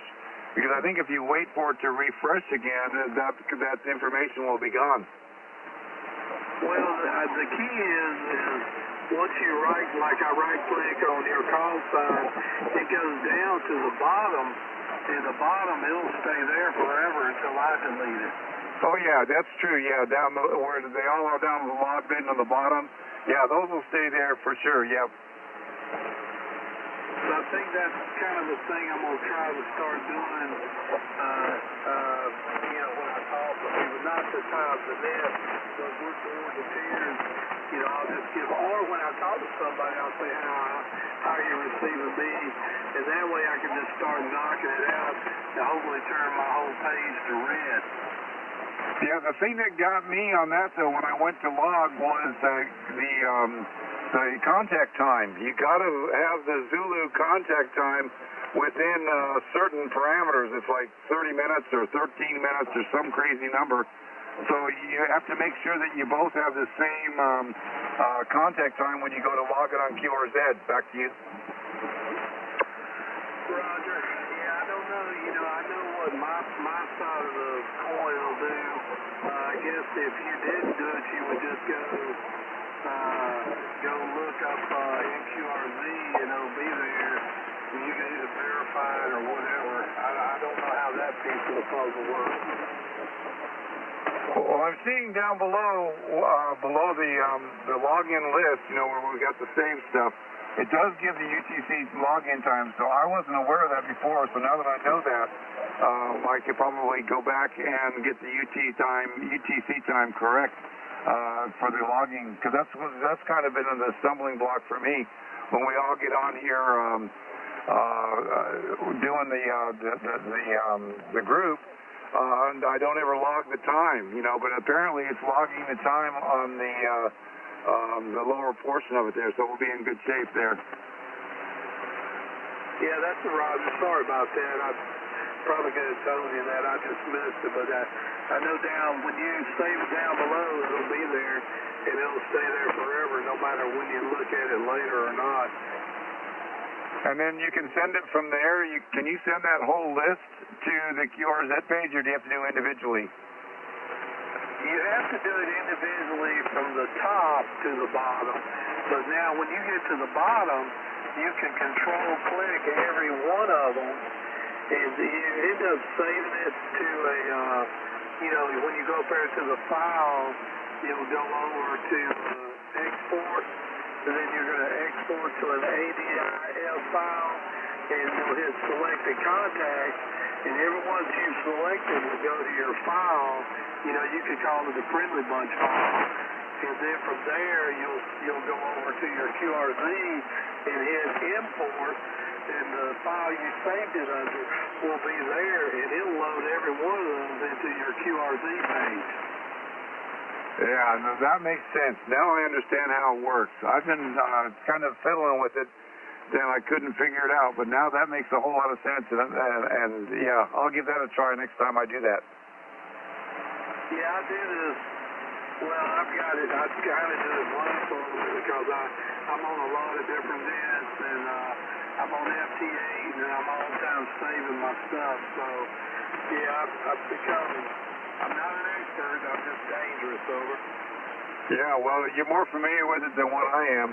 Very good. It looks like we're coming up on the end of our night. Does anybody have any comments they'd like to make before we close out? God bless America, K4XTX. And God bless our first responders and our troops, definitely, for sure. And God bless everybody that's in the Friendly Bunch and anybody that just happens to be listening out there. Well, folks, I'm going to go ahead and close down as a moderator for the Friendly Bunch Conversation Group. This is K4GKG. Appreciate everybody who's participated tonight, and we welcome you back anytime. We are on the air between 7 and 11 on 3919. It's 7 days a week, 365 days a year. So God bless you all. Have a good night. And this is K4GKG, QRT. Good night, Grant. 73 is K4XTX. Comment? Go ahead, comment. Yeah, I just did it. I've got you on my QRZ page now, so it works like a champ, man. That's going to be my new goal, is to get as many as I can, one at a time, a little bit here and there, no rush, over. Hey, roger that. All right, I'll go see if I can confirm it now. Contact with you, Grant. Go ahead. Hey, when you get a chance, look up on MFJ's website, a 998RT, MFJ 998RT, antenna tuner, or SGC calls and couplers. I managed to get a hold of one directly from MFJ, ordered it on the 30th, and it arrived on the 3rd. Is that a high wattage tuner, like 1500 watt tuner, or is it low watt?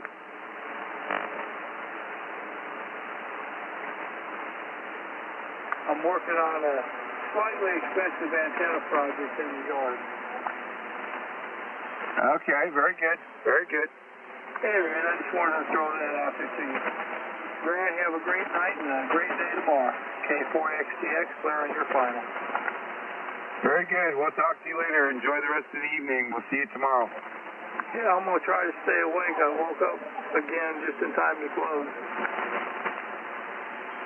Well, it's better than waiting till after it's all over.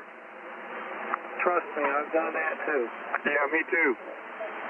All right, Grant, good night. Good night, sir. K4, GKG, QRT. K4, IST, good night, everybody. Enjoy this QRT.